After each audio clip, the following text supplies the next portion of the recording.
so much. And why? So I'm trying to work on the yelling portion, right? But I be getting these things, man, where people be like, man, you yell too much, you jumping around, and I'm gonna keep yelling. Don't worry about it. Now I'm gonna work on it. No, listen.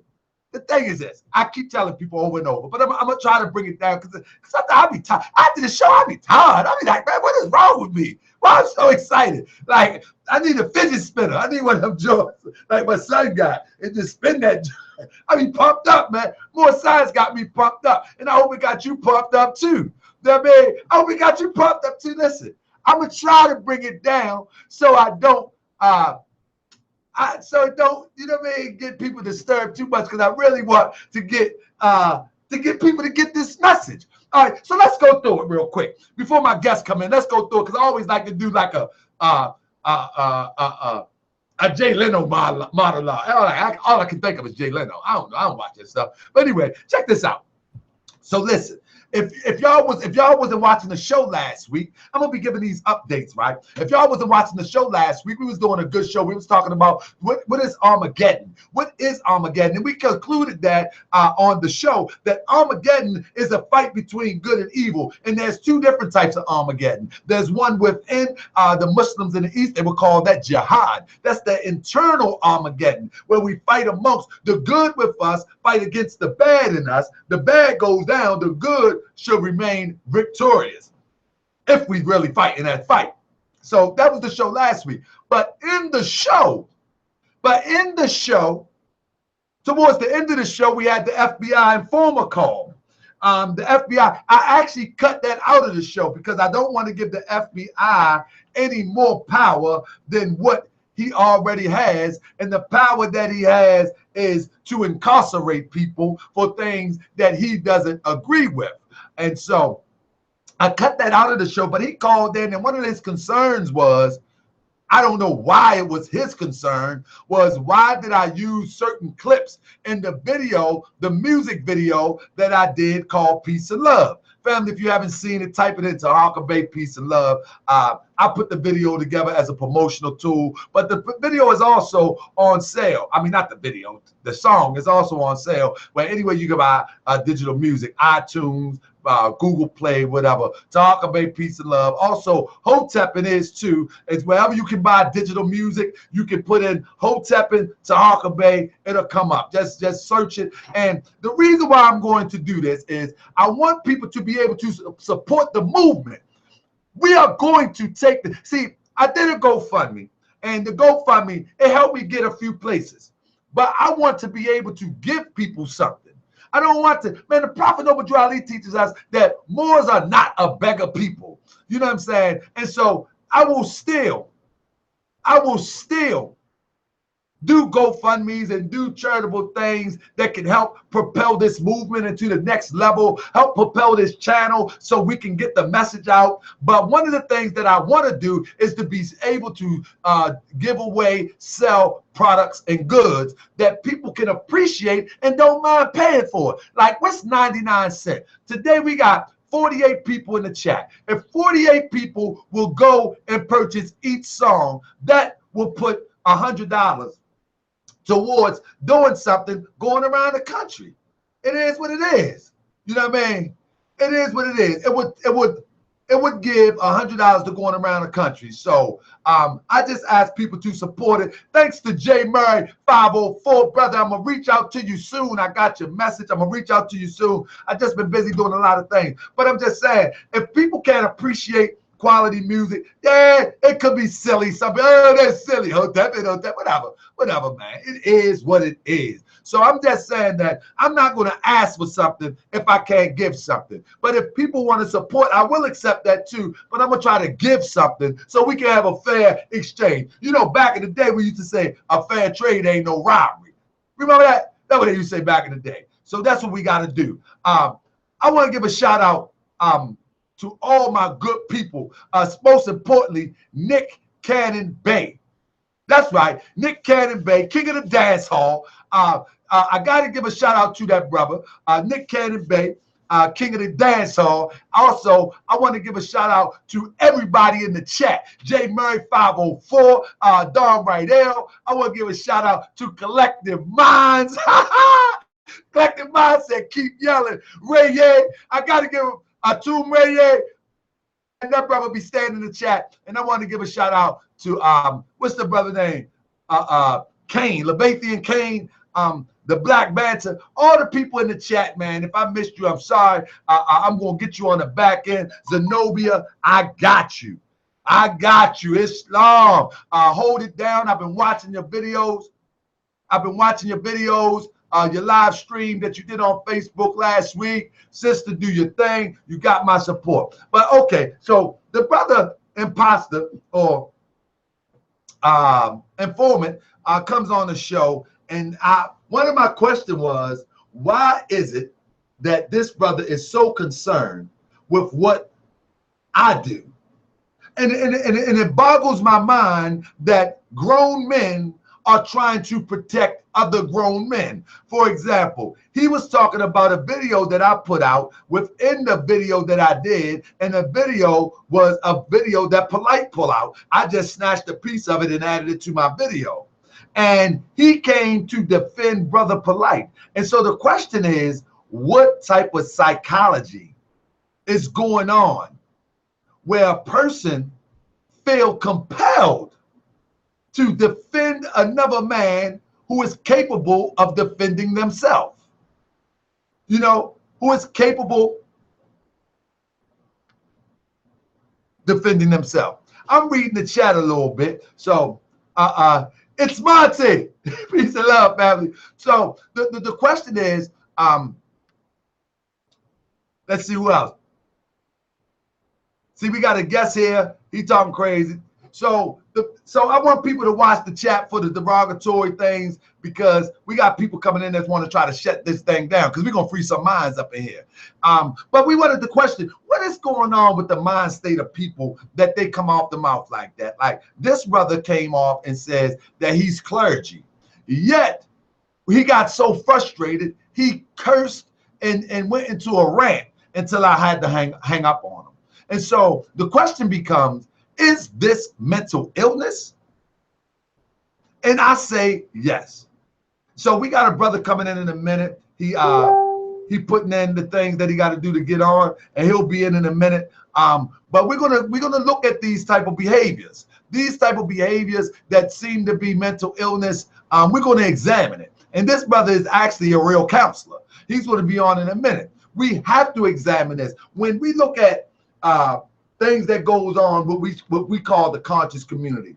I mean, if you go on Facebook right now, you will see people getting into arguments, what we will call conscious brothers, getting into arguments to the point where we will, not me, but they will cuss each other out.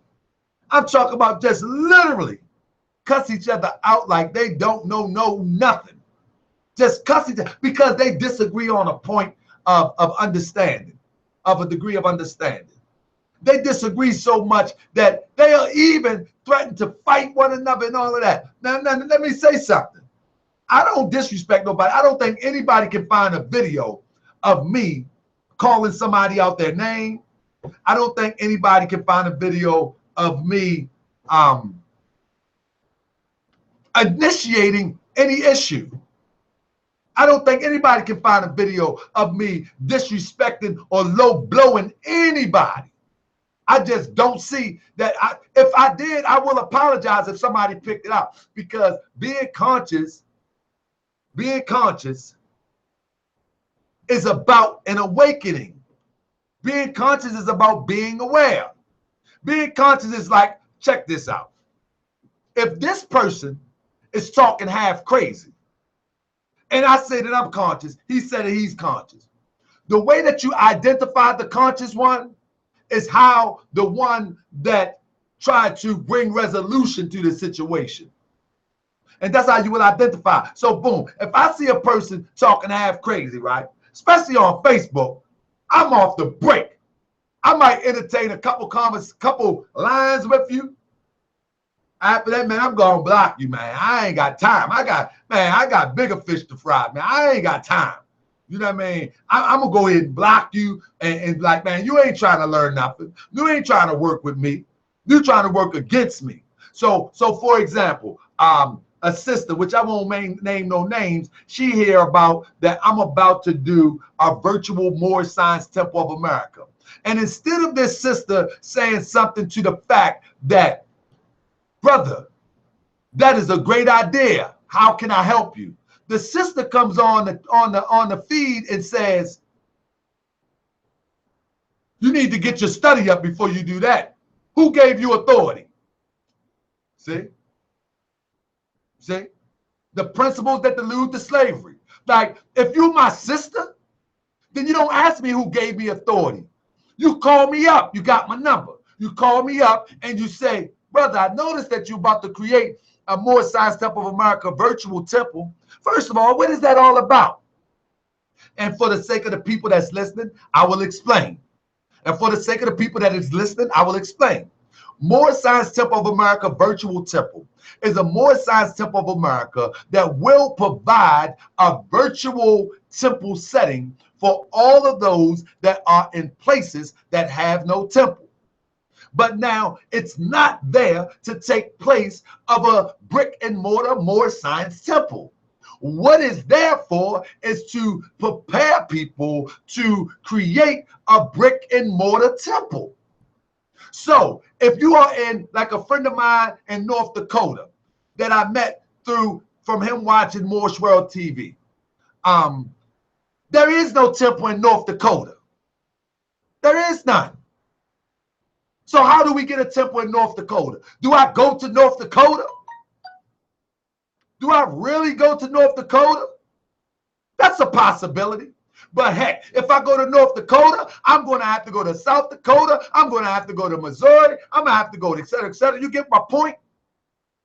But guess what? What if I'm able to instruct the brother in North Dakota and be able to bring the scholars that taught me or brought me into a particular understanding? What if this brother will be able to open up the temple in North Dakota, run the temple, make it progressive, and make it functional? And how about I do that all from the internet? And not only will the Moorish Science Temple of America virtual temple be able to touch bases through the internet, it will be operating right out of my temple. I mean, it will be operating right out of my temple. Let me address this. J4, shout out to J4. He said it is mental illness for you to keep dealing with the conscious community, knowing they are lies and scammers and fraud. Well, J4, nobody can ever say that I've made any deal with anybody in the conscious community except what you would call the conscious community. Nobody's ever said that I have made a deal with anybody in the conscious community. My latest deal that I made is that if our brother Sinetta go forth and build and not come at the Moors, then I will not come at HOK, nor will I come at Sinetta. That's it. That's the deal I made with the brother, because we feel that coming at each other did more bad than good. And I agree with the brother, so we move on. So that's the deal that I made. So other people, he said, I'm crazy, you still show me love.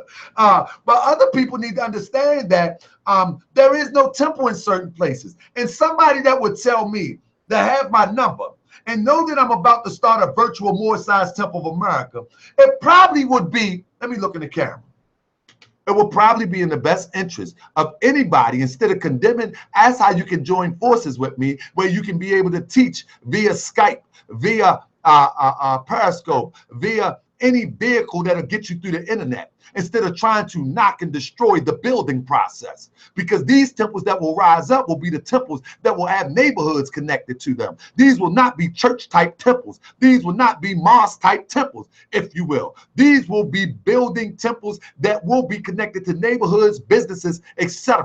I will not have it any other way. I will create the model right here in Baltimore. The model will be created in Baltimore very soon. You know what I mean? You know what I mean? The model will be created in Baltimore very soon. You know what I'm saying? And the model will consist of daycares,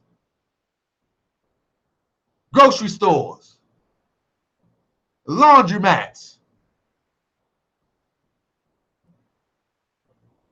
What else?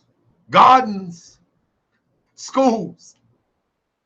And we got a goal to try to have this all up and running within a year.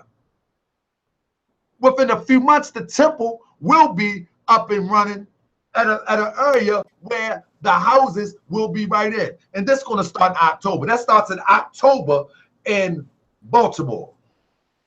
But that model, there go my brother, he in the building. Give me 1 second, my brother. I'm going to mute you real quick, and I'm going to finish. I'm going to wrap what I'm saying up to the people. So the temple will be the nucleus of the neighborhood. And like I said, this will not be no church type temple, and no disrespect to the church. What I mean is people go to the church to worship Jesus, worship God. People go to the mosque to make prayer, make salat, worship Allah. What I'm saying, this temple will not be like that, is in no disrespect. What I'm saying is we're going to build a neighborhood connected to the temple. So anybody that's a Muslim, anybody that's a Christian, don't take that as disrespect. Only thing I'm saying is that when we see churches in the neighborhood, we don't see the neighborhood with the church. When we see mosques in the neighborhood is not with the mosque. So we're saying that we're going to build a temple in every city that we can, where the neighborhood is connected to the temple. Meaning that the Moors that live in 113, the temple is in 115. Let's do it like this. The temple is in 115 Echelon Street.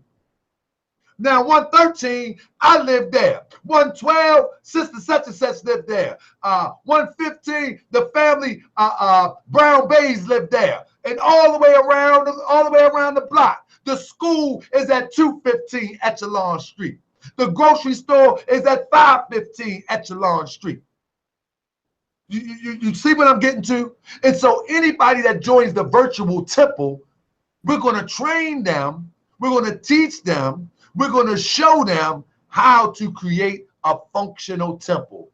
And in order to do that, we got to start with the model. And the model we begin in October here in Baltimore, and hopefully we'll begin in New Jersey too. But with that, let's get straight to the show. I got my brother here, Comedic Wisdom. I affectionately call the brother Comedic Wisdom because that's what I met him under, Comedic Wisdom. But you see what the fans are. Oh, he's a more to the bone. And so with that, let me bring my brother in. It's Star Family. I'll put you on mute. You're going to have to unmute yourself. Introduce yourself to the people. Let the people know who you are. And please qualify yourself, because we got these people in here that would think that I done brought somebody straight off Pentagon Island that's going to try to tell them how to deal with mental illness or how to identify mental illness. So, brother, come on and let the people know who you are and identify your credentials just for the sake of the people. You ain't got to tell them where you at, because they're going to try to rush you and get you to cure them after the show. So you ain't got to tell them where you at. Just give them a little something, brother. It's Star. Peace and love. Peace and love. Can you hear me? I can hear you well, my brother. I can hear you well. Talk to the family. Bro, I'm feeling good about, hold up, man. I'm feeling good about this show. Listen. What we're going to examine, we're not taking shots at people. Stop thinking that. Because I put a provocative title in the title, I want people to draw in and to know that we're going to examine the ideal and the behavior that we see that's all throughout social media and on the ground, in which we call the conscious community. My apology, brother. Go ahead. I'm excited about this show. Talk to the people, brother. Greetings. This is Aleem S. Bey, Shafiq Bey. I'm down. Yeah, well, it don't matter. I'm a licensed professional counselor. I have about like 15 years experience in social services, dealing with a variety of different issues, population, children, families, people who's homeless, individuals incarcerated, to doctors, lawyers, and so on, et cetera. Even people in the entertainment industry. So I want to say, first of all, this is a very serious topic, and it could be very sensitive, and no negative anything to anybody that's going through something. Um, so this is not a therapy session. This is not a counseling session. Like if anybody's in like danger, call 911. This is not the venue for it. If something's going on that you want to talk about, let me know. Let Brother Taka know, and could possibly provide like a number for you if you want to set up something, or you just want some quick feedback or something like that's fine with me. So here we go. So Tahaka, let's get it started. I can't hear you. First, brother, I want to ask you. Oh. Yeah, I'll be muting my mic so it doesn't echo. But first, I want to ask you, brother, can you for us give us a brief understanding of what mental illness is? A brief understanding of what is mental illness? Well, mental illness is just a label to describe something that goes on with any person. When they come across like certain conditions, whether somebody's dealing with some type of grief issues, and it may not be so extreme like how you see in the movies where somebody's doing some fatal attraction thing, and that tends to be dramatized, but it could be sadness, but a sadness, but it's a little bit different. It may be harder for you to get over, when you find that yourself is not motivated to get out of bed. You may not be, be your usual self. Some people are, keep things to themselves. Nothing wrong with me. I'm tough and I'm a man, or, and it's pretty, there's some alpha males out there, some warriors out there in the community, many, that individuals keep things inside, based on conditioning and training, led us to believe that, we can't come out and say certain things. And some people have been in different venues, whether it was the military or harsh conditions where they feel opening up. Many people can't relate to them. They may feel isolated, alone. They may experience unique situations, or, like to somebody that is married and going through events that challenge and things could seem to be fine, and experiencing a whole bunch of stresses can lead to anxiety symptoms, anger, rage, and different things that you don't tend to think that would happen. But after a while,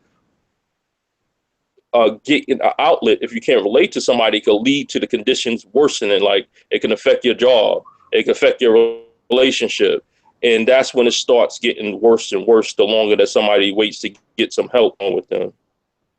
So, brother, when you look at a brother like me, like I get excited, right? I'm very excited, brother. Some people say, man, you crazy, brother. Like a mental illness. Like, I don't want you to call me crazy, brother. But break down to Hawker Bay for me real quick. And then we're going to go into some serious questions. Break me down. Break down to Hawker Bay. You're funny. It's not like that. Like I don't go around like trying to do that with people. Like, and that's one of the things. Like, I do my best not to always tell people what I do, because then it's like, it either go one way, like, oh, you're gonna be analyzing me, or then I'll get a whole bunch. I want you to analyze me because it's going to segue into the next question. That's a brief analyze. Brief analyze. Don't give me too much because I might get depressed. Well, yeah, something like that takes a little bit longer. It takes like an hour and a half. A certain question I would have to ask and break down. But this is not a counseling session. So you have a passion in you. I can see that very clearly.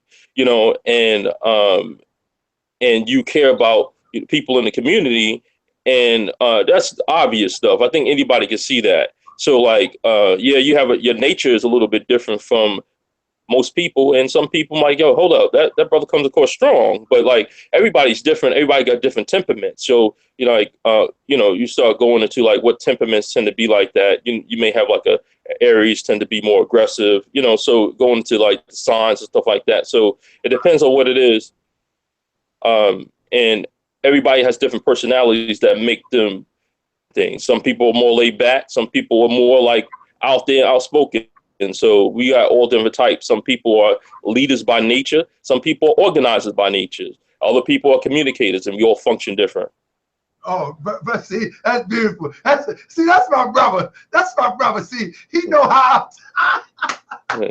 Brother, what it segues me into is, are we able to identify mental illness from how people conduct themselves? That was the motivation of the question of to break me down. Are we able to identify mental illness from the way people conduct themselves? Real quick, let me get a shout out to Garfield Reed. That's Garfield from the Dagger Squad. Me and that brother, we had some words back and forth online. I met the brother in New York, and it's such a different feeling when you can meet somebody face to face. And that's another same topic. You can look at somebody on YouTube or social media and have a certain perception, but you can meet them and then you find out like, hold up, nah, that ain't the person. This is a good person here. You know what I'm saying? And I never look at people from the left. So shout out to Garfield. But brother, back to the question, are you able to identify mental illness by the way that one conduct themselves?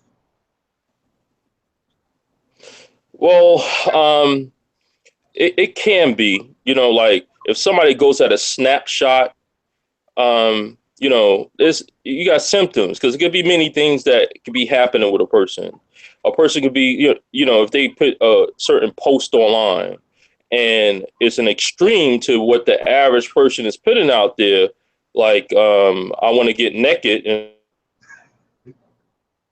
then yeah, that in itself will like show like, hold up, what's going on? That person may be a little bit off. Why would that person go there? Why would you say that in this type of form? I think most people would see that and be able to identify something like that. But there's things that could be less subtle, presents differently.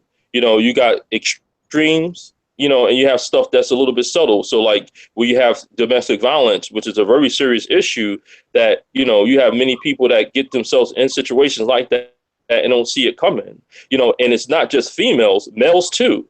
So, and that's something that's not really talked about. You have many males in domestic situations, and as a male, like, I'm not gonna say that I'm getting like abused by my wife, or some people may not even realize it, because it's more verbal. So you can see it, you can tell it, to answer your question directly. However, from what I've learned, not all the time it appears right away, but some things could be pretty obvious. Okay, so I'm hitting the chat too. So when we identify certain behavior, like you said, if somebody said I want to get naked, the other show that we had was last week, and a brother literally he actually had what we will call an identifiable Hebrew name, if I'm not mistaken. No, this is no bearing on in the Hebrew, brother. But he had identified. He could have been an agent, who knows? But he came right in the chat and said, I want to make love to you, sister. And I'm not going to name the sister name. What type of behavior is that? Could that be a term of endearment to a person and from a person's mind perspective? But in the broader scope, could that be identified as signs of mental illness? Well, YouTube. Yeah, it's something that, like, yeah, it may not be, it could be. I could say it could, because like when a venue like that, like a male dealing with a female, the person perception could be like, I'm competing against these other guys, and I'm trying to get this person's attention right away.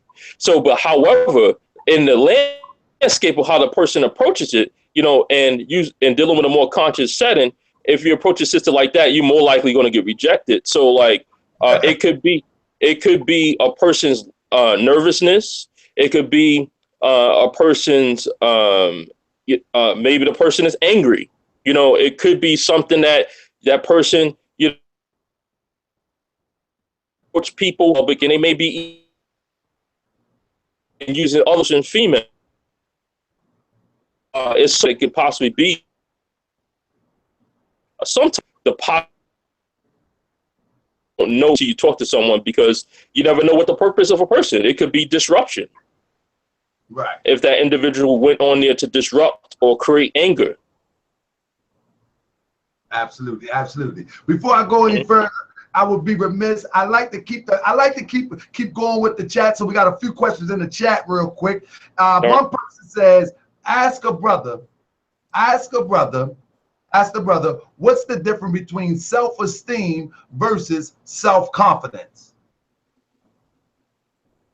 Well, like self-esteem is like, knowing it's like one and the same. Like self-esteem is about how you see yourself, and like your confidence is like, your approach to others, like my ability to do things. So like your worth in you has an impact with your ability to like approach somebody, like for example, like a lady, like oh man, like she may reject me, I can't say nothing to her because she's so pretty, like I can't say anything, and they won't say anything, and the opportunity passes by with somebody else that they're confident, their self-esteem is higher, they will have the confidence like, what, pew, they'll be, how you doing, my name is blah blah blah. So there's a major difference between someone's self-esteem and their confidence in a particular topic or situation. So, brother, another question, and I segue into the question: how do you identify someone who is bipolar? Like that has become a common term in our community. Oh man, she bipolar. Oh, he bipolar. They bipolar. They just sling that around like it's nothing. How do we identify bipolar behavior? What is bipolar behavior?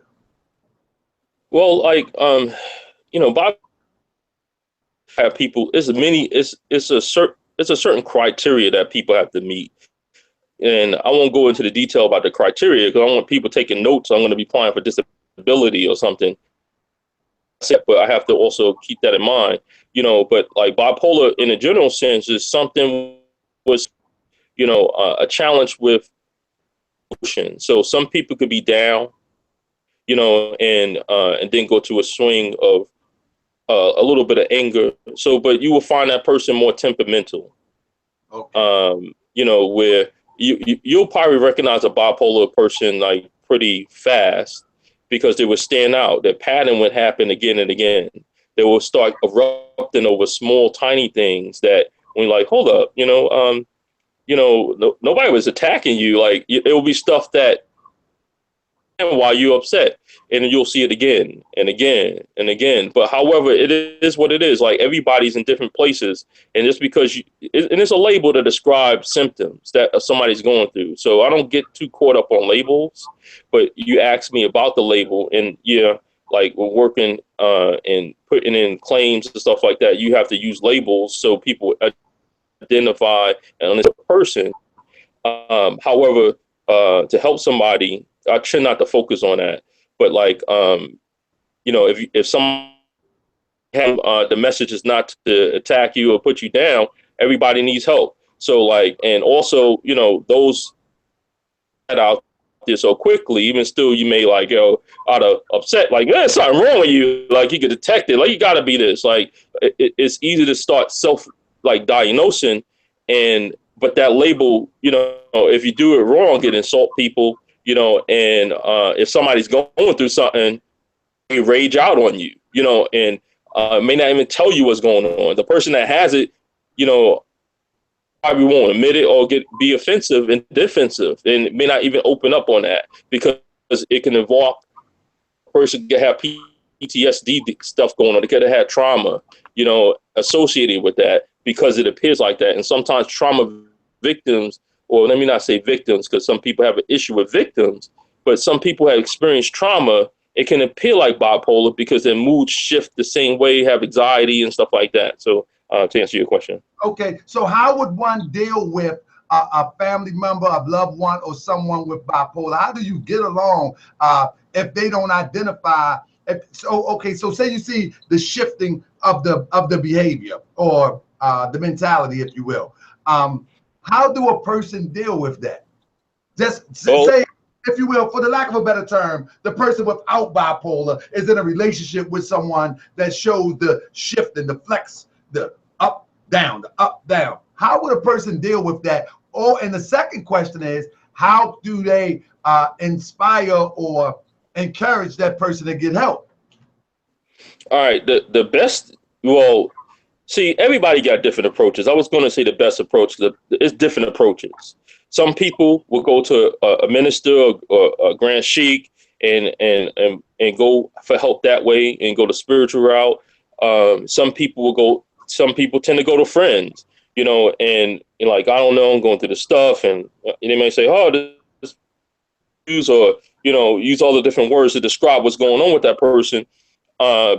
And people will give their feedback about what they think. And there's some smart people out there in the community and may have done some research, and some people could be on point with certain facts. However, you need to be careful because, like, if somebody's not dealing with it, not experienced, they can lead you down the wrong path, and you could be listening to the wrong things. And some people might say, hey, you don't need no medication. You're smart. You're this, that, so and so. You got to go herbal remedy, and know nothing about that person. And that person gets hospitalized, or tries to kill themselves. So it's something that's serious. Like, it's not something to be taken lightly.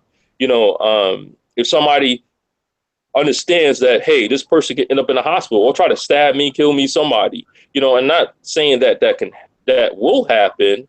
With anybody with bipolar or whatever, anybody in any circumstances experiencing extreme stress conditions, like, for example, the political happening around the country, the things that's happening, different protests, that is something that could be trauma-based experience. Many people have fear reactions because of that. Those events could cause fear and could be traumatizing, and people could have symptoms that associate with post-traumatic stress of different things, and then they run. I say, people naturally, you run, or you fight. So some people run and go for protection and go to places where they could get protection. So, and also, and that could lead to other issues too. Okay, so let me see if I can say it this way. What is a common approach that could possibly be universally, for the lack of a better term, universally accepted and trying to help somebody to get help? Say we don't know much about, we got different circumstances, but what would be a common approach that most likely the odds is that they may seek help if you try this approach? Is there any approach? I know everybody is different. You know what I'm saying? Every situation is different. But for the sake of what we're talking about today, just imagine we have 40, it jumps up to 40, 47 to 55 in the chat, jumping back and forth, and thousands of people going to see this. Before the week out, there's going to be 1,000 views. And somebody watching this and say, well, let me see if I can try this method.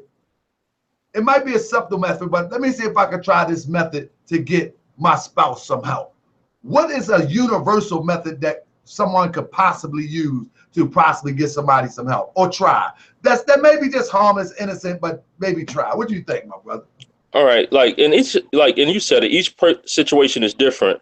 And to say there's a specific thing that a general thing that people could try, is kind of risky, because if somebody has like mood swings, if you're talking about somebody who's extremely depressed, it's different. It's going to be like customized based on what's going on with that person. So like, the best thing a person could do is let that person know that I'm there for them. Okay. And not try to stay away from the name calling. It's very easy. You're talking about family and stuff like what is wrong with you? It's very easy when you don't understand something to start to get frustrated. Other things people will say, you're lazy, you know for good, such and such. It's so easy to do it out of frustration and not understanding what's going on. Sometimes some people don't want to open up. because they don't feel people understand them. And that could be the thing right there. See, that's what I'm talking about. I can never speak to you about anything. And it just only just solidifies what that person is thinking. And you could have trust issues. It only just like, bing, this is what I'm talking about. So just telling that person you're there for them. If they need, to go to, a family session, they need to go to an individual session, they need to go to assessment.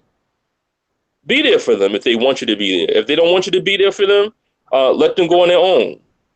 Understand, listen to what the person is saying. That person could be embarrassed. That person could maybe not really understand what's going on, or maybe kind of have an idea, and feeling conflicted about it. And that person could be in a point of just becoming realizing it, or a person may not realize it at all that they got issues going on. And the worst thing to do is try to force somebody to do something and they're not aware of it, and then people become defensive. I'll say, people attack, people blame, put down, deny. So, and you keep on pushing, it could erupt in anger, and it could be dangerous. Depends on the person. Okay, excellent, my brother. So, a brother asked me, I don't know. Let me see if it was a brother. I'm sorry. I might. I just be grabbing them as they writing it, and said, ask the brother about maladaptive personality. Symptoms of maladaptive personality. Well, I would have to go get the DSM-4. There's so many things in DSM-4 that describes like different disorders.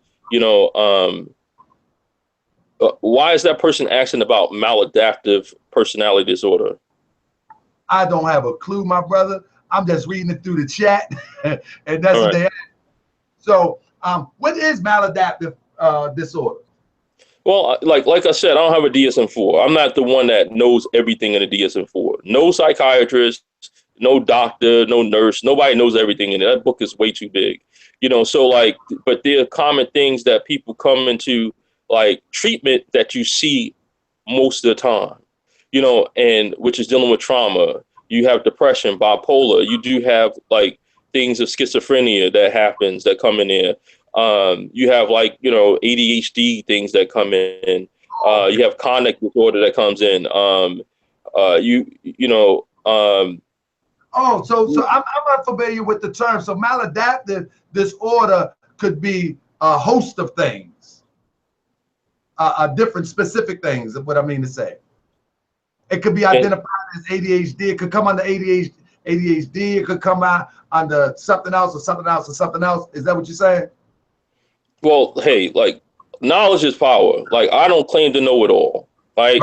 Some people gonna know more about stuff. Like I said, the DSM-4 is the DSM-5, because that's the one we're in. The DSM-5 is pretty big. So there's a lot of different disorders that's in there, and there's certain things that's more common, some things are less common. So you don't see somebody coming with a maladaptive personality disorder a lot. You get social anxiety adjustment disorders and stuff like that come in.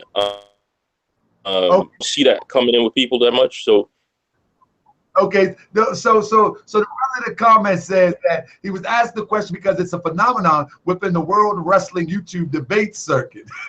So what I think he's hitting on is that when you look at maladaptive, I just looked it up real quick, not providing adequate or appropriate adjustment to environmental situation, meaning that when we look at the conscious community, and that's the topic tonight, when we look at the conscious community and people have what would be sold as a scholastic debate, and it gets to the point where it turns into a shouting match, a cursing out, even threats even happen in this environment. Would that be associated with what we would call mental illness? And when I'm saying mental illness, I don't want people to get the impression that we're talking, unless you talk about as you mentioned before, the Hollywood version. It could be a mild form of mental illness. But what I'm saying is we're talking about a scholastic discourse, back and forth or whatever conversation, and it turns into something else almost every time. What would that be identified as we're talking about mental illness? All right, yeah, it's not that simple. For example, it's going to be who's involved. So you have to analyze it what was said, because you have communication that exists verbally and you have body communication. And it's hey, where are you from? geographic location has an impact on how people interpret body language, and if you're speaking loud and so on, etc. And also how long you knew a person. That could be like, oh, Tahaka just speak loud. That's how he is. He ain't mean nothing by it. Right. I was like, he loves it. So like, that's the way he is. But however, somebody new to Tahaka be like, yo, what? You coming at me? Yo. So it depends on the context, the situation, where it can be, it could be, somebody could have things going on with them mentally, however, in that one interaction, you won't be able to tell unless something extreme. You see somebody rocking in a field position and pee on themselves, like, well, yeah, all right, that's kind of like, yeah, that's an extreme thing, but that happens to people. So like, it all depends on what happens. Like, the more trauma that people experience in life, you'll start seeing that stuff happen to individuals. But like in that type of situation, and they going at each other, it could be, all right, who's around you? There's a crowd, there's an audience. So like, all right, you're tougher than me, I'm tougher than you. So it could be like that it could be ego, and it's like, all right, you got the stuff with alpha males, you got beta males, and all type of stuff. It could be stuff like that going on, and that's something to look at. Or say, what's the history between the individuals that can have an impact on a conflict erupting between two people. So it could be just an event, it could be just feelings hurt, misinterpretation of things. It could be many different things that could lead to it. Or the person had a bad day, just got fired at work, and just like somebody was looking wrong and not just coming out at you. You know what I'm saying? Like, what are you looking at? So like, it's more individualized, and more details are needed to be known, about that individual. Unless it's something clear, like you see somebody shaking, like, what, yo, brother, why, or sister, why are you shaking? Why are you scratching your face? If you're doing something like that, those are signs of different things that could be anxiety based. I can't stop moving. It's a person rocking. Those are different things you could probably see. Like, but like that sometimes, bro. I be in my chair. Nah, you're funny. There's a big difference. I be all over the place. So let me ask you this. Now, the title of this is Mental Illness in the Conscious Community. And I need to see if I can say this right. Can you be conscious and mentally ill at the same time? Do those go together? Because when I'm thinking of consciousness, I'm thinking of awareness, alertness. I'm thinking about being especially aware at how you move and how other people are moving. And then when I think of mental illness, I'm thinking of something that you may not have control over because it's considered a disease. So can those two coexist in the same space? Of course. Like, for example, Tahaka, if you lost, I'm not thinking any negative things, but if like, for example, like you lose your home, you lose your business, something happens, your children go to like, to a place that's far away, in a situation where it's hard to make money. I say you try your best, you get rejected in this business opportunity, that business opportunity. That start break, because there's certain basic needs that people need in order to function a certain way mentally. So as things start breaking down, like people in harsh conditions, love and relationships probably is going to be the least thing that's going to be on their mind, unless somebody see that as an opportunity and a way to get themselves out their conditions. So like stress that someone experienced, the more problems you got to unstable home, you're gonna have a different reality. Like, I don't know where I'm gonna stay. I could stay, at this person's place a couple of days, and then I stay at another person's place for a couple of days, and I'm not sure about that. So somebody in those type of conditions that may have never been in those conditions before is going to start experiencing some type of anxiety. By the time something goes on, it's going to get worse, especially the conditions happen for a long period of time. And that goes into things that exist before people come into consciousness of stuff, Because like before somebody comes to consciousness stuff, there's things that exist. Your family upbringing, and some people been in, certain conscious circles for a very long period of time. And consciousness is based on the perception of the person. So like, one person, what, how are you going to say I'm not conscious? You're not conscious, which could be an ego defense, because now I'm blaming and now I'm putting you down. So, and I'm changing the fact of what you're saying to deal with, I may not be dealing with what you're saying in the right way because my brain can't handle it. So I start responding in a certain particular way to make it safe for me. So there's so many different things. So like I mentioned, there's certain social issues that's going on now. I say that everybody is witnessing and experiencing. Some people are the swiftest and smartest people out there. However, everyone sees, and I don't see who doesn't understand what's going on in the country. When you see people rioting, you see a state of emergency called, people are going to have a reaction to that. Now, everybody's different based on what they've been exposed to. So but some people may have not been exposed to in the first time seeing something on that level, and that could be scary. Some people could get to the point of like, I don't know how this is going to happen. They may be protesting in my town, they could come get me. So there are people that may be like, in a situation like I just got out of jail, I got this knowledge from this person, but I ain't trying to get I ain't no punk, but we got to do something. But if I get caught by my PO, I'm going back to jail or whatever, etc. Or you got people that's pregnant. You see in situations like that where, your hormones are elevated. I know certain things, I don't deal with no type of religion. Some people have different viewpoints. I'm agnostic. Some people say I'm atheist. Some people say so many different things to describe their perception as they learning on their path. And some people will go and say many different things. There's many different groups that exist that's there for people to learn based on where they at. So like a mental illness can happen at any time to anyone. Okay. Now, brother, that was a great. I like that mental illness can happen anytime, because I'm sitting there thinking while you're talking, like real talk. Inshallah, I keep my head and do what I'm supposed to do, because man, when, like you say, when things start disappearing, man, the prophet teach us when the ethers change, the conditions change, and when the conditions change, the ethers change, and some things might take place now. Allah, continue to bless me. I'm gonna do what I gotta do. I don't like that. Let me shout out to Tom Brown. But so my brother, say this.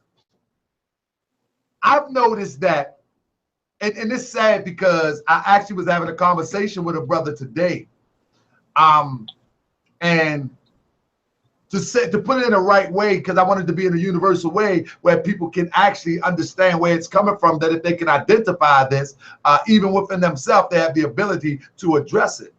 In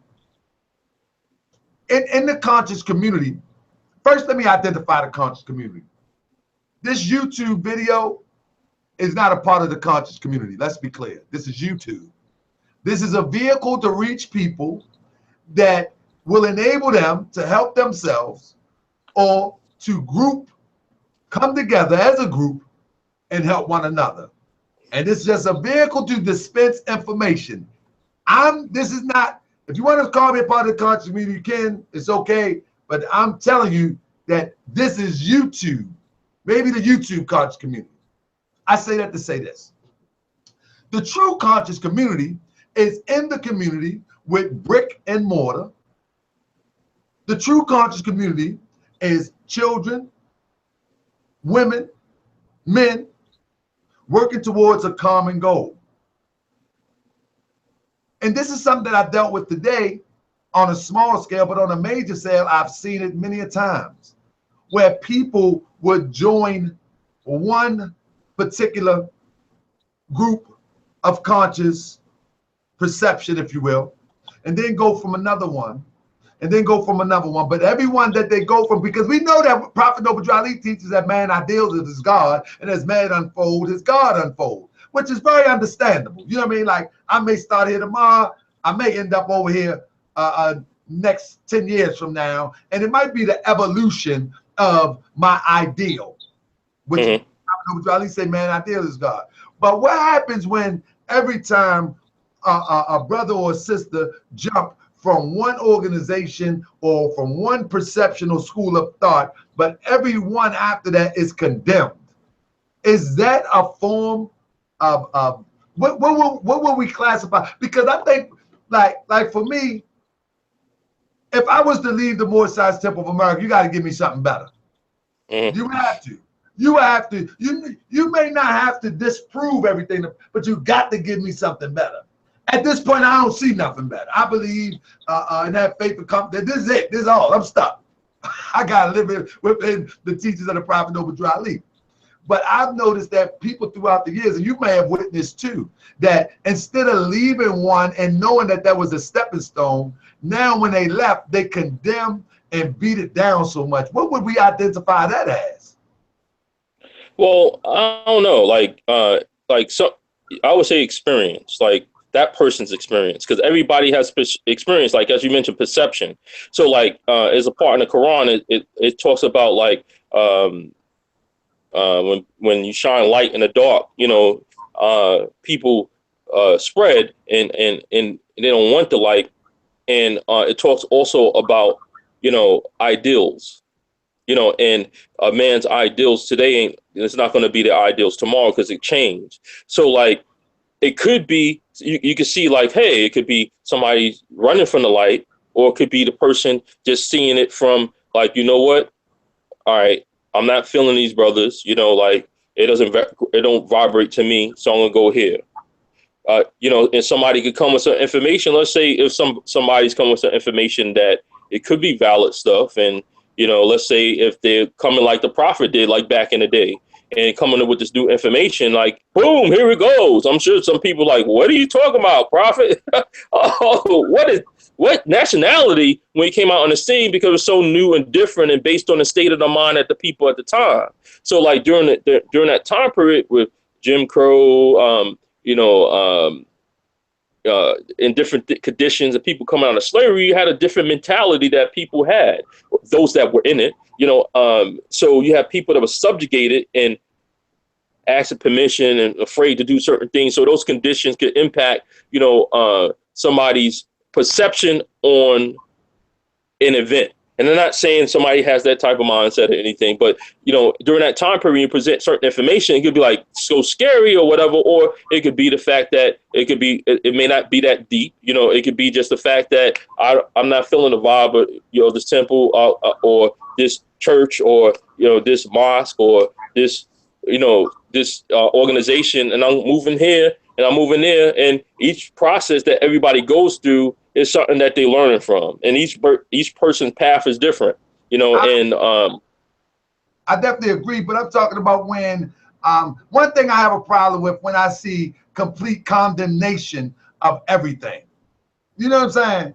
Like I'm trying to see, is that a form of something that should be addressed with oneself? Is if you find yourself being a part of different things, but you have condemned every single one? Because I've seen it throughout my years. I've seen it many a times. What I'm saying is, what type of mentality is that? Could everything be I can't say that. I can't say like a mentality, because like I mentioned, deception is in the Quran. It talks about that, about those ideals, because somebody could believe that this is the reality, this is the truth, and not be aware of, you know, what, you know, because people could, like, for example, let's say your family sees, you know, you in a different light than the public. They know certain things that you don't see, that, and the same thing with me, you know, my family would see things that I may not see clearly or automatically, because everybody has a blind spot. So like, and there's certain things and avenues and tools that people could use to make themselves more aware, or, you know, or being more open and receiving other people's point of views. But like, a little bit like different there, like with trying to come out with like this person is doing A, B, C, D because thing, and that fuels the point of view of the person based on their experiences. And somebody could be seeing things in a jaded way, right? And it could be influencing them, and they could see it as truth, and they could believe it's truth because it appears that way, it looks that way, it smells that way. Because just like somebody in a that has been hurt really bad and loves somebody like, oh, I love this person, that's my muffin or whatever people call people, like, and I'll give my heart to this person, like, and person does not share that equally, and that person doesn't see it, and that person crushes them. And some people in those type of experiences, whether they realize or not, they may not even they might say certain things, but after a while, it may not be on their mind, but they carry that hurt and that pain and won't allow somebody to get close to them. And because of that experience, that experience exists with them, and it carries on to this experience and that experience and that experience. And they may not be aware of it. Someone could carry anger, so on, etc., and act a certain way and don't realize their actions are impacting others. And then because of, like, you may be having trust issues because of what happened in the past, like, in the certain actions are being presented, that could make somebody change. And it's like, aha, I knew I can't trust you. So like sometimes experiences like that can have some type of influence on someone that can shift, our reality and make a person see things that way. And no one can make someone change their perception. A person has to be willing to want to see certain things if existed. So, and sometimes some people may not ever be able to see after having that experience in some type of relationship. And some people to heal and to able to give, wholeheartedly. But many people have challenges with that. So we coming up on the 9:30 hour, right? We're coming up on the 9:30 hour. Let's see if we can get to some practical solution, identifiable marks in order for us to address. Because one thing about me, brother, I'm telling you, I was a different type of person way back. I was a different type of person way back. And I began to apply these lessons, right? And I can say that I probably had what could I be identified as mental illness issue, because sometimes I think about back in the day how I used to conduct myself. I mean, I had to be crazy.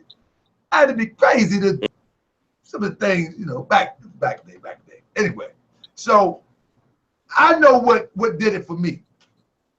I know what it did it for me. I know what did it for me. A whole bunch of meditation, a whole bunch of prayer, and a whole bunch of application. So when we look at the conscious community, and when I'm talking about the conscious community family, I'm not talking about, let me give a shout out to my brother Cyrus L. He said Islam in the chat, and I said Islam, Cyrus. I don't know what I was thinking about. I done took the brother nationality. I done put him back to the state where the prophet found him. I apologize. I'm mentally ill sometimes. Cyrus L. That's the brother name. That's my good brother. Shout out to my brother Cyrus L. I said, Cyrus, what's wrong with me? I don't know. Anyway, apologize. Honor to my brother for coming in the chat. But, so, I forgot what I was going to say. Oh, here we go. So, the thing is this. I did forget what I was going to say, but where I was going with this, he laughed. Where I was going with this is that in the conscious community, and I'm using the term conscious community for the sake of the conversation, in the community where people, oh, my brother done dropped out. In the community where people say that they are aware, his battery probably went dead.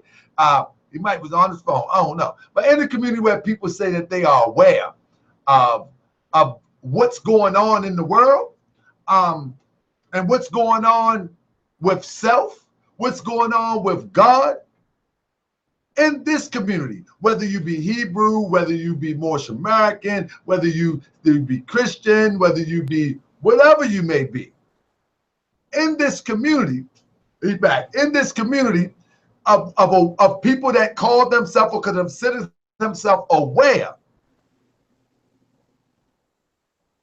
I think it's imperative that we understand how aware we are.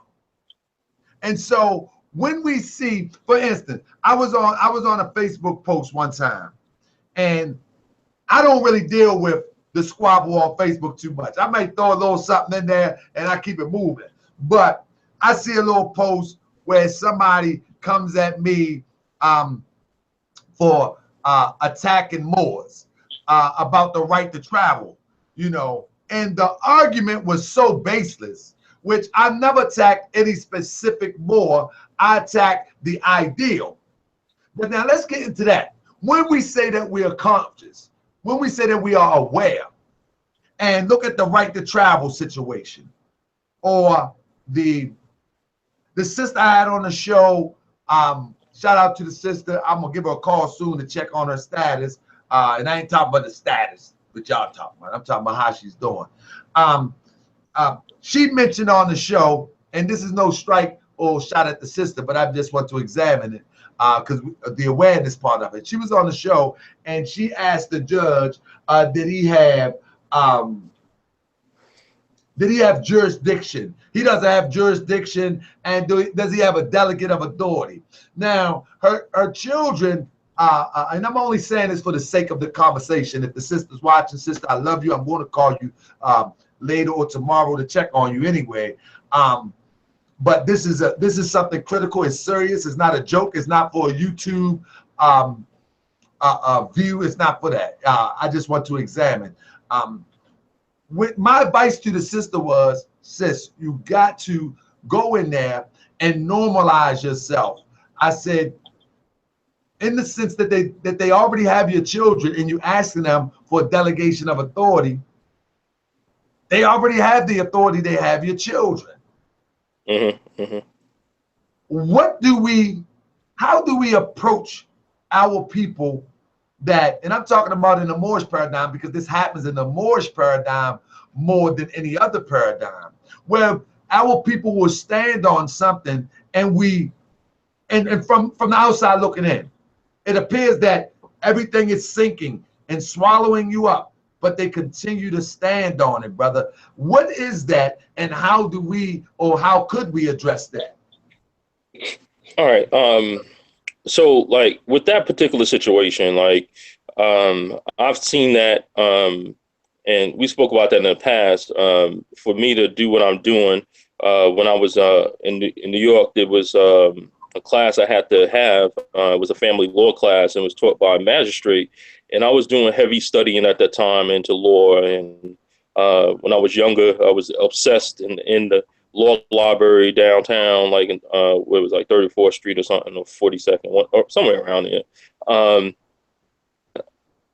I did a lot of research, and I came across this book dealing with civil procedure, and I was looking in there, and I read some stuff in there, and the judge just had, the magistrate mentioned to me in a class, he was like, "Oh, Bay, Bay, like, yo, oh, like, yo." He was asking me if I had some relation to certain people. Like, I say, well, we're in the same community, and like, why are people coming to my court saying they got jurisdiction? They in the state, huh?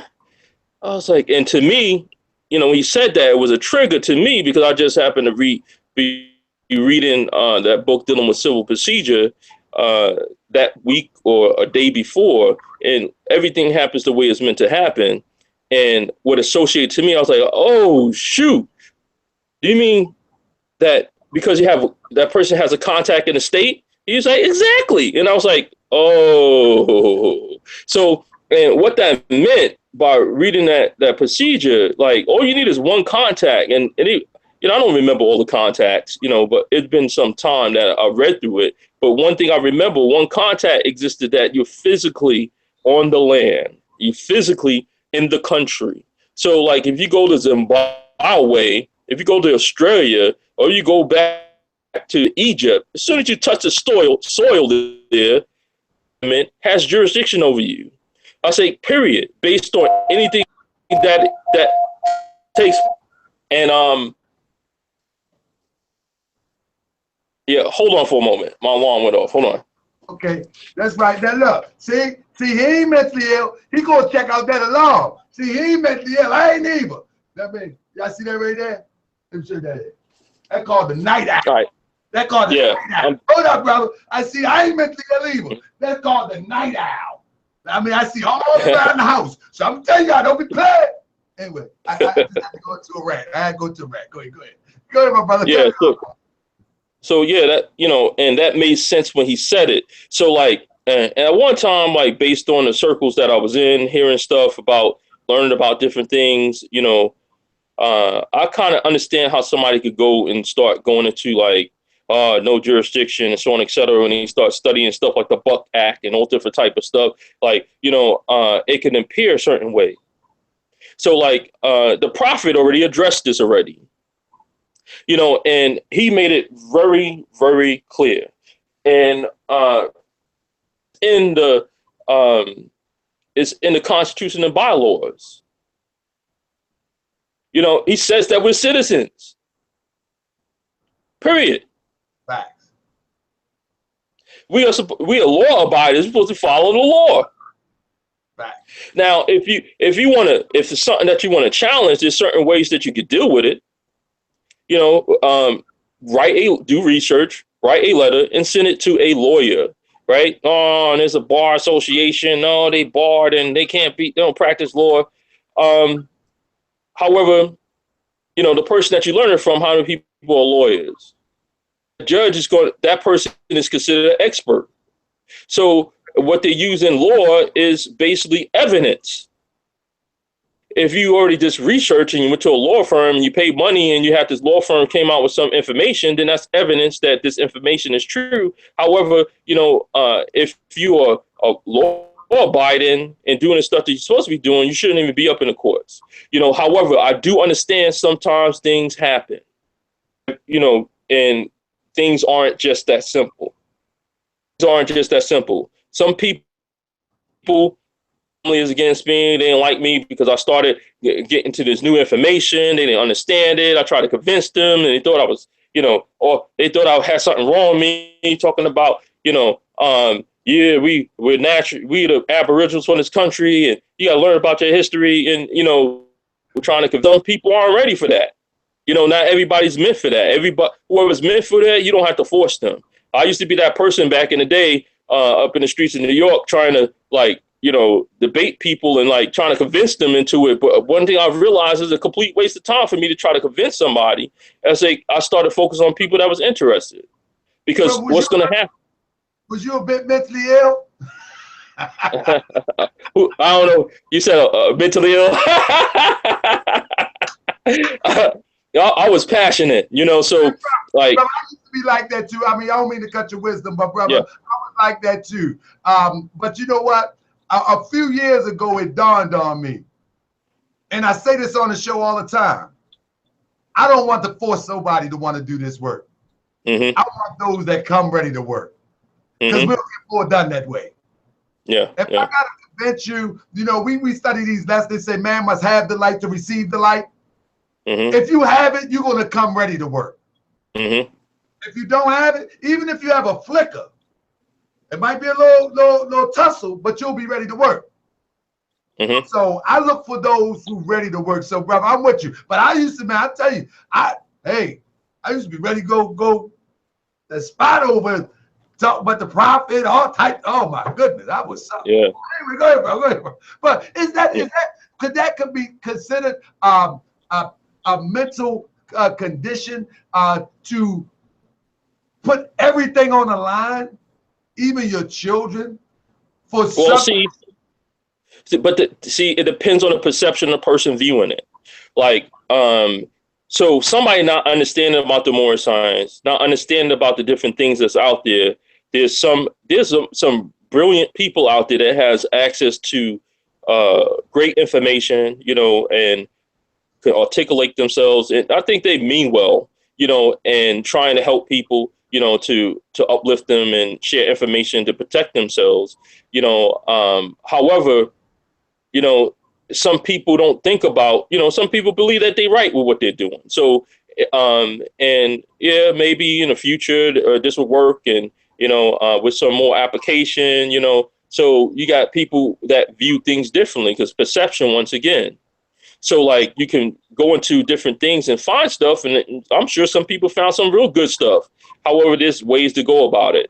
Some people will put certain things on video and not consider the mind state of a person, and also may become if you have some good information, won't you go and share that among some people that are about action based stuff and help the temples build.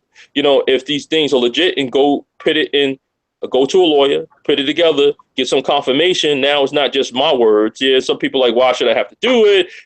I only know lawyer. I got the law books right here. I got the Black Law Dictionary, 4th edition, sixth edition, other stuff like that, all these different things. But in the end, what it comes down to, people deal with associated things, dealing with the brain. I say, so if they're used to seeing lawyers and a lawyer present certain things, then you have an easier, smoother transition to get to your goal. So like, and based on the state of things and how many things have changed, if you go up in the courts now and then you start talking some UCC, I say, or anything like that, then that is going to be associated with something that you may not want to be associated with. And it's on the FBI website, and it's up there. Just look it up. And that stuff is legitimate. That's laws that you could buy in the bookstore, but there's a certain way that you could go about doing things. And I am not the expert. I'm not a lawyer. I just have one family law class, and I'm not saying that you go to speak to a lawyer. Like I said, my expertise is dealing with mental health behaviors, psychology and stuff like that. So like, if we're talking about that, yeah. But one in the it is connected. You're talking about people. So like people getting their children taken away is a very serious thing. And and somebody in that particular situation, some people you got to understand, you have different personalities. Some people are mixed in their ways. Someone ways you got to know, and it says know thyself. And it's important to get key things under you. But however, people come at different directions and different organizations. So there's no one direction. So it's real time and reality. So people are going to be believing what they're believing. Some people have a fixed mind state. It doesn't mean it's mental health, but it could be. Going up into the courts. I can't hear you no more unless you're on mute. But can you still hear me? One moment, brother. Islam, Supreme Rashid, you on the line? I say you on the line right now? I'm on the telephone line. That's what I'm saying. Look, I'm live on YouTube right now. I'm doing my show. I'm going to call you back after the show, but I would like you to speak to the YouTube audience. We got 51 people watching. Thousands of people will see it after the show. I got my brother Comedic Wisdom on. We're talking about the mental health of our conscious brothers and sisters, how to address it. And I'm going to put you to the speaker. Brother, if you will, could you send the Islam to the people? Well, you want me to say a few words? Sure, come on, Supreme Grand Sheik family. This is the Elder Supreme Grand Sheik D. Bailey L. Brother, the floor is yours. You in the mic and you can talk to the people for a second, and then we gonna keep it moving, brother. The floor is yours, my brother. Islam. It's a Moorish. I first rise, giving the highest of praise to our Father God Allah, the one who made you and the one who made me, the one whose will we're seeking to do.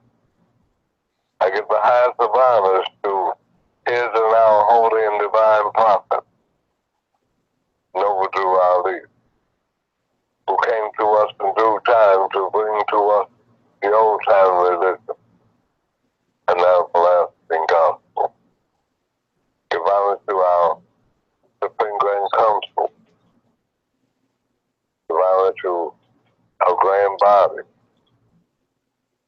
Give honor to the members of the Prophet's grand body. Islam. Give honor to all faithful Moors.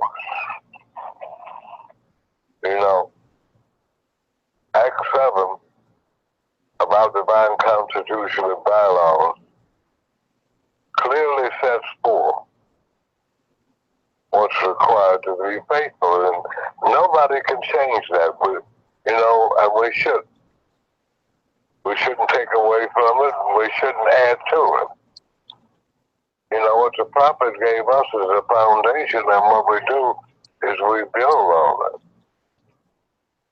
You know, a lot of times people be thinking, well, we got to go in and we got to change what the prophet gave us. No, that's not the type of building we're talking about.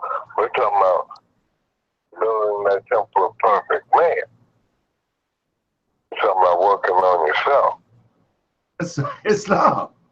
What we got to do, you know, we always want to think about, well, the prophet didn't do this, the prophet didn't do this. The prophet did exactly what he was supposed to do. How could you think that he did what? He's a divine prophet. And this is why we see it's so important to stay in sync with our holding divine prophet at all times. You know, I'm kind of different from a lot of Moors in that my family joined the Moorish Temple of America in 1927. I had an aunt was the first member. She came back. But Supreme Grand Sheik, don't give him too much, Supreme Grand Sheik, because I got to get you on the show for this, brother. Brother, you can't give him too much, brother. That's beautiful, brother. I get the chills when you start talking. When you know how we sit in Chicago, you tell them stories, brother. Oh my goodness, this is a treat here. But go ahead, my brother. Go ahead, my brother. Good goodness gracious. Okay, but I'm gonna leave you with this. The prophet said that he's coming back. And we either got to better not believe that too. But he said when he come back, he want to find us where he left us. And this is why it's important for us now to think in terms of unity. Islam. Islam. Islam. Supreme Grand Sheik, I'm going to call you after the show. It was such a blessing to hear your voice. Because I have some hard conversation for you, and we're going to talk for a minute. Okay. Islam. As soon as the show is over, I'm going to call you, okay? Okay, peace and love. Peace and love. Peace and love. So real quick, pardon me, my brother. That is my brother, my Supreme Grand Sheik, D. Bailey Ill, the legend, D. Bailey Ill. And I give that brother total honor because he, and I'm going to use the term allows me to do what I do unhinged. I am a part of an organization. I have a title within this organization. I am pretty much up there a little bit, if you want to call that, in this organization. And this brother gives me the liberty. And I'm saying give me the liberty because there's rank and file. We know there's rank and file in everything in life. Everyone has a leader. Everyone has someone to answer to. And within the organization of our grand body, I have to answer to the Supreme Grand Sheik, D. Bailey Ill. However, answering to the brother is not hard because some of the things that I do and some of the things that I address, other people do not have the ability to address because of the situation in which they find themselves. So I praise Allah for the organization that I'm a part of, that I can spread my wings, if you will. So, brother, I'm sorry if I paused you to cut your wisdom. I wasn't going to answer at first. I said, this would be a treat. But brother, carry on real quick and we'll wrap it up. But I want you to finish your thought where you were at. My apologies. Everything has to happen. So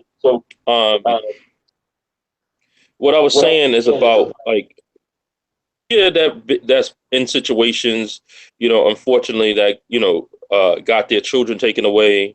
There's some people that would, have a view they will blame, they would attack, which are all defense mechanisms. Like, when things happen, I could be a part of group XYZ, and XYZ starts talking about, we are, global citizens, this is our earth, and we could go to any country in the world, and we're going to implement that, and we're going to be able to do this because we can, and there's a divine right. So, and tries to implement it, and shares that information. Some people may be more aggressive, could be younger, because when you're younger, you tend to be, what? I could jump off of that, and things that you wouldn't do when you're older. So like, you may have somebody that views that information like, yeah, I'm going to go there. I'm getting on the plane, going here, going there, going there. They're going to stop me. I don't need no visa. I say, I don't need this. I'm just getting there. And tries it and finds themselves in a reality that they wasn't prepared for. Islam. And as a result of that foundation, and what the Grand Sheikh just mentioned was having a foundation, right? But based on their foundation, and everything exists the way it's meant to be. If it wasn't meant to be, it wouldn't exist. So like the door that a person goes through is going to be different, and a person may not see the door. They may go to another door that leads them to the temple. However, the path that they started on, that they will, because of their actions, they may start to defend what they was doing as right. So thus, that y'all know about this. Y'all know the truth. This is my divine right. I'm a citizen of the universe. So because of my belief, right, I say, in the foundation I had, it's only reinforced what I believe. However, the reality is when I applied it, I got a different reality. Or if I went there and like, people like, I was tired, I'm about to get off work, I don't need this problem, let that person go. I don't know what the heck you talking about. I'm trying to go home with my children. All right, let's only go. You don't know what led to a person making a decision, so, and it worked, and then the next person tries and so on, et cetera, and don't work, so there's many different variations of what it could be.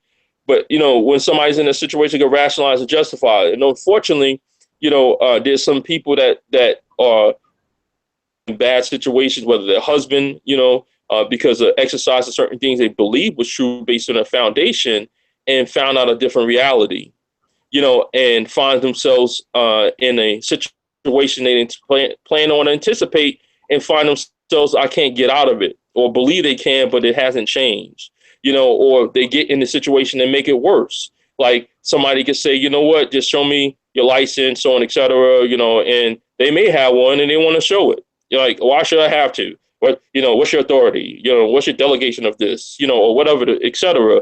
And sometimes the most simplistic thing, if you're speeding and you're doing something wrong, just take the ticket, and pay the fine. So like, if that applies, so, and sometimes some people don't think about, like, if it goes to court, you have children and so on, et cetera. If you keep on going to court and you're not home, or and you got children to take care of, and it brings you from home, and you can't work, or you lose your job, how you gonna take care of your children? You can't feed them, so on, et cetera. Or you find it hard to find a job, and those situations can lead to somebody calling like protective services to help your children because they don't got food in the refrigerator. And actions can happen like that, and it's real. It happens to people. And I don't wish anything on anybody, and it has nothing to not putting anybody down. And people believe based on perception of what is true or not. And in the end, hopefully people will do the right thing and protect their family. But when you go in front of a judge not understanding it, may understand some stuff, may try to give you some leeway. All right, you got the fez on, you got turban on. I'm trying to help you here, but after a while, you're making a public scene in the court. All right, there's something wrong with you. All right, let's give this person an evaluation. You're gonna go get an evaluation, or you're gonna get locked up, and they get sent to somebody like me. Yeah, and you could go to somebody that know nothing about it, or fortunately, you go to somebody that knows some of the stuff you're dealing with. But however, the fact is, if you are presented a certain way, your behaviors are going to display certain things. I say these actions, if it causes you to get locked up, it's going to say something. It affects you getting a job, it's going to say something. And you're going to have an impact. You're going to probably feel down. You can probably feel angry. You're going to have different symptoms that's going to start coming out, and which could lead to mental health problems. So like, and so I didn't mean to be so long. Yeah. No, you good, brother. You good. You good. It's your show. On it. Yeah. So like, somebody could be in that situation and then get mandated for treatment. Like, you can't maybe do anything. I don't have to come. The social worker wants this information, or whatever. I ain't giving nothing. Like, but the fact is that can make your situation worse. But that's a person, right? You don't have to give out any information. Like, with mental health, it's a little bit different. You got HIPAA laws and stuff like that. So like, a person who may be in the courts, or if a male that was like the custodian that had their children and stuff, could, told to do that and have to go to services, and like, you ain't gonna maybe do anything, blah, blah, blah. I'm bada bing, bada bang, bay, like, and all due respect, like, some people, come across stuff, they feel real proud of the Moorish science and what the prophet brought. And it may have had some different added things, and people have different perceptions of things, and run into some laws that seem to be right, and some of them could be, but didn't go to the proper channels to get an expert to look at this stuff that is trained, and also a professional with these cases that'll be able to give some feedback on it before exercising it, and go up in the court talking about stuff. And a judge may have no idea about a certain thing and may not have been aware of it, and not understanding anything about procedure, and making things worse. So like, and unfortunately, some people will go up in there and end up getting mental health counseling, or get sent to get like medication because they'll be riled up, angry, want to walk out of the court. And it could lead to other repercussions and negative things. And unfortunately, it has happened to some people, I know that people meant their best and even thought they was right, and probably still do. Some people probably do, based on what they have access to and information to, and who their foundation is with. But, I think people sometimes believe they doing their best, and perception is everything, and the foundation, what I learned is the prophet. If you ain't harming with the prophet, you're wrong. It's long, more. Stop right there. Because I want you to give me a few minutes to walk with me, because I always like to close the show, and I'm going to make it a habit. Sometimes I don't, but I'm going to make it a habit to close with instructing people on the practical lessons of the Prophet Noble Drew Ali for 5 or 10 minutes. All right. So I have 2 questions that came in. One question was, do the Moors believe in evolution? I'm going to tell you, in the sense of the Darwin theory of evolution, no. But from evolving from the state of, I want to use the state of the evolution of the mind, which means your mind evolves into its highest height. It says in the Moorish Science Temple of America, all things tends upward towards perfection. And that could be considered evolution, if you will. But is in the sense of the Darwin theory of evolution, no, absolutely no. And so much so, I'm going to read something for you. And Brother John Mason, stand by for a second, because I want to touch on something that you asked. I'm going to read something for you from the Holy Quran of the Moorish Science Temple of America, where Brother Jesus talking to Barreto Arabo. And the line that I just said is from verse 3. This is chapter 11, verse 5, I mean to say. It says, by universal law, all things tends upward towards perfection. The protophast evolved, becoming a worm, then a reptile, a bird, then a bird, a beast, and then at last it reached the form of man. So this is what Barreto Arabo is telling the master, Yoshua. It said, now man himself is mind, and mind is here to gain perfection by experience. And mind is often manifest in fleshly form, and in the form best suited for its growth. So mind may manifest as worm, as bird, or beast, or man. This is Barreto Arabo. He said, after man, no, it says, the time will come when everything of life will be evolved into the state of perfect man. Now, real quick, he's partially right, but he's off slightly. This Barreto Arabo. He says, and after man in his perfectness, he will evolve to higher forms of life. And Jesus said, Yoshua said, Isa said, Barreto Arabo, who told you this? That mind, which is man, may manifest in flesh. This is how he's off. He's off because he's saying that mind, which is man, may manifest into flesh of a beast, of a bird, and a creeping thing, which we will call an insect. Joshua goes on to say, Barreto says, from time which man remembers not, our priests have told us so, and so we know. Joshua says, Jesus said, enlighten, O Barreto. Enlighten, O Barreto Arabo. Are you a mastermind and know that man know naught by being told? Again, are you a mastermind? He's talking to a master here.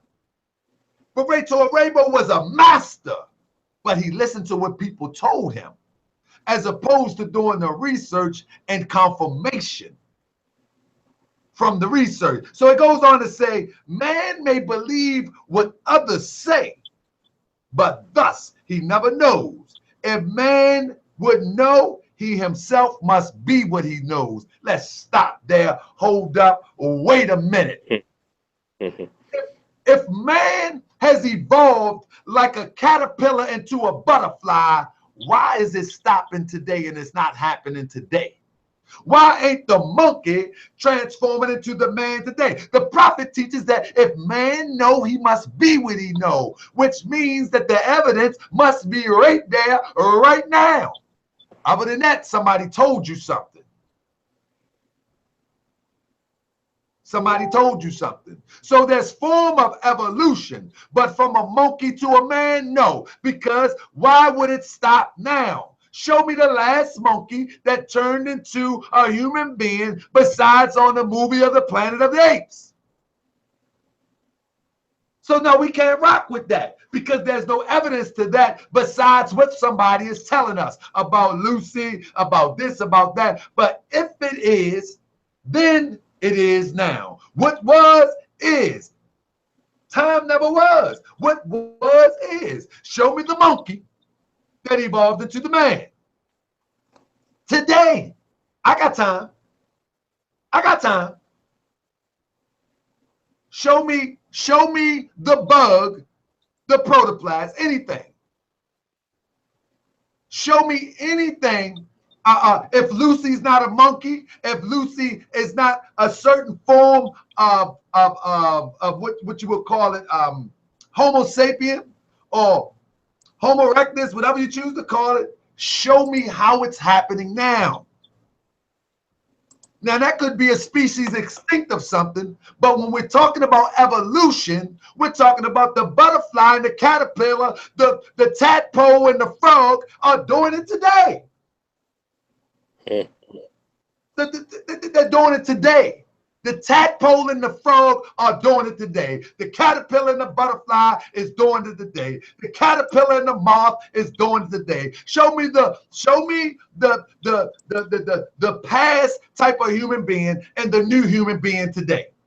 It doesn't exist. So more science, no, we don't agree with that form of evolution. No. There is no evidence of it besides what somebody then told us. And as we know in the Moorish Science Temple of America, man knows naught by being told. If man know, he must be what he know. And if you can't show me in real time today, we're going to let that fly. Secondly, real quick, and then I'm going to bring my brother in. Secondly, I have a brother on here that's talking about proclaiming his nationality. Now, the brother asked, and family, I'm not taking a shot. I am a man of truth, and I'm going to do the truth as best according to my understanding. If I'm wrong, I can be corrected too. But the brother mentioned he wanted to proclaim his nationality. Oh, no, Prophet X, we good, brother. We good.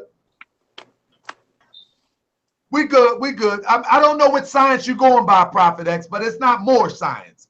It's pretty much European science, and that's just what it is. Samurai, you can come on the channel. Samurai, email me at taharkabay@yahoo.com. We can have a discussion. Anybody that want to talk about the evolution thing, go ahead, and I'll show you how it traces back to Europeans and have nothing to do with our ancient ancestors as a form of way of thinking. I can show you that. I can show you that that's a European, a Eurocentric thought. That's not African. That's not Moorish. That's not indigenous. That is a Eurocentric way of thinking, and I can prove that. But hit the channel. But anyway, we'll move on. Shout out. We ain't got to be beefing. We don't have to be beefing to have difference of opinion. But I'm going to show you some facts that the first person that taught evolution was a European, not us. Not us. Not us. So let me say this real quick. So the brother came in and said he wanted to join the Moorish Temple of America, proclaim his nationality. Brother, please stand by. Work with me real quick. I got to get my brother to stand by. I know he got to go, man, but we teachers, we got to go. So check this out. If you want to join the Moorish Temple of America and you're complain and want to proclaim your nationality, there is one simple step. Proclaim is just to say it is. Proclaim. Look up the word proclaim and proclaim your nationality. Begin to let people know that you are a Moorish American. You ain't got to buy nothing. You ain't got to go and jump through no hoops, spin around 3 times, tap your head, tap dance, and then break dance. No, proclaim. But if you want to be instructed on the ways of the Prophet Noble Drew Ali, you might want to find a Moorish Temple of America and not RB Bay Productions. That's just what I'm saying. This is Taharka Bay saying. You might want to find a Moorish Temple of America, because I'm going to read Act 6 real quick. Prophet Noble Drew Ali was the first one to nationalize a Moorish American. There wasn't no write-in. There wasn't no call-in. There was no send a pigeon and the pigeon come back with your nationality card. No. He kept the doors open. People came in. They pulled out their membership. And once they did, from that point on, they were known as Moorish Americans. That's how you proclaim your nationality. But even so, if there's no Moorish Temple of America, proclaim is just to say it is.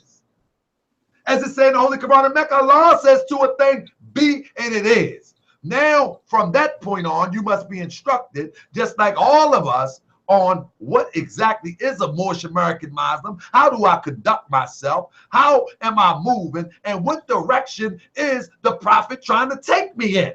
Because the Prophet Noble Drew Ali was the first Moorish American Muslim. Let's be clear on that. I can prove that too. But let me read Act 6, and then I'm going to bring my brother back in.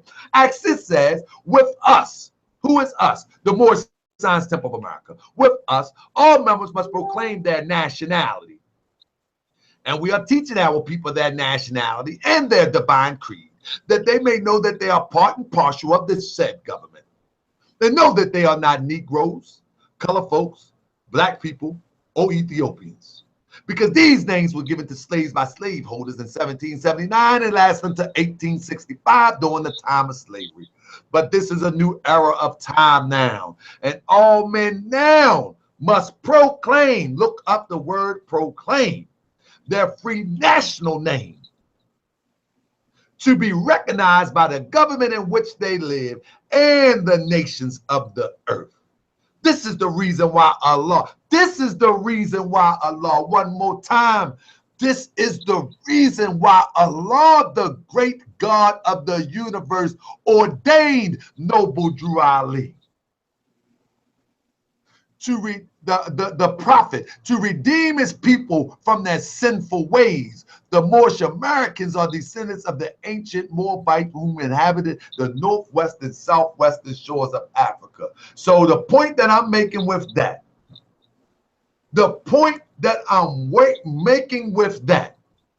if you want a pure understanding of Moorish science, and it might be taking a shot, Hashamel, but I'm really not trying to. I'm telling you that the prophet left behind for us the Moorish Science Temple of America. Do it need to be cleaned up? Of course. Do we need to turn over some tables? Of course. Do we need to put some progressive Moors in place? Of course. But we can't do that from the outside. Get on in and let's get some work done.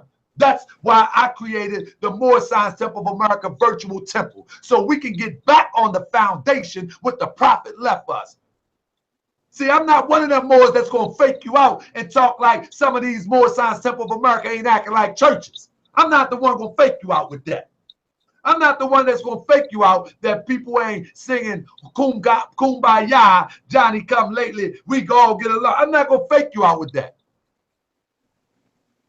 But what I'm telling you is that if we come together, we can build a replica and then turn it to exactly what the Prophet Noble Drew Ali planned by the will of Allah, and it will be successful. So if you wonder why we haven't moved an inch, maybe we're not on the Prophet's plan. You know what I mean? Maybe we missed the mark. And we grabbing all of this other stuff, because when you follow the prophet, you would know that in Chicago, and I got the facts. When you look at Chicago, and he had a roster of 3,000 people signed up. He had the addresses of all of South Side of Chicago. They lived all together. They lived all together. So if we want to live out the work of the prophet, we must do exactly what the prophet did and how the prophet lived. Now, question for my brother. I'm going to give it to my brother real quick. And then I'm going to ask him a more science or Holy Quran, something he can add to the conversation. Somebody asked, ask the brother, is the social media creating an intellectual lazy individual by the way of artificial intelligence? Is social media creating an intellectual lazy individual? I can't say that. If somebody's lazy, they lazy. You know, social media is just a way of getting information out there, so people can have access to stuff faster. If somebody's lazy, they're gonna be lazy regardless. Social media, if it was sending something in the mail, with sending out information, it would apply all the time. But however, hey, is a reason that exists that goes into what somebody says lazy, and also perception. Once again, is everything. So somebody saying someone's lazy, may not mean that person is lazy. Maybe that person wants an individual to do something in their time period, and that person's not doing it as fast as they want to. So, like, the thing you ask yourself, like, is it something that I can do, that where this person is affecting me, where I won't be bothered by how fast or slow this person goes about accomplishing a certain particular goal, or how they get information. Because this is the information age. So, like, this is how most things are happening. News programs, you know, things are happening this way. This is technology. So, you know, it gets it to you faster.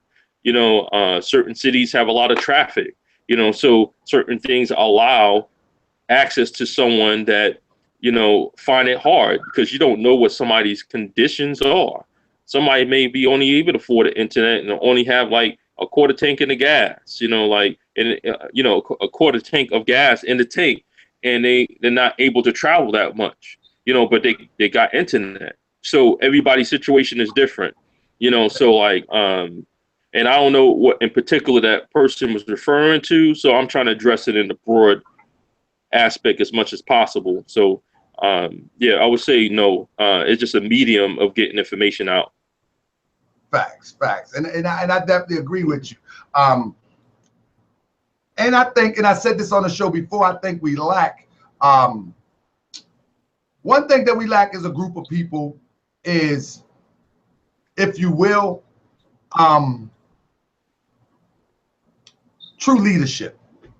I think we lack true leadership. Everybody's looking for the person to guide them out. And the last true leaders that we had, whether people agree with Martin or Malcolm, or Farrakhan, you know, these are leaders, you know. We lack in that. We desperately need good leaders. And like you said, most people, all they got is the internet. And so that's what they reach for. So I'm giving people the opportunity to join me in building something in real time with the Virtual Moorish Science Temple of America. And with that, I want to answer the question because it relates to why I started the Virtual Moorish Science Temple of America that's going to be taken off in this fall.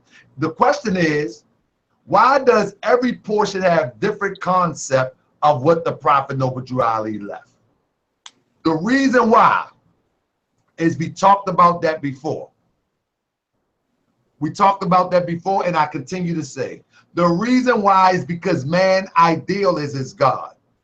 Man see God in different ways. So different portions of the Moorish Science Temple of America, one portion may see that we just need to put temples everywhere.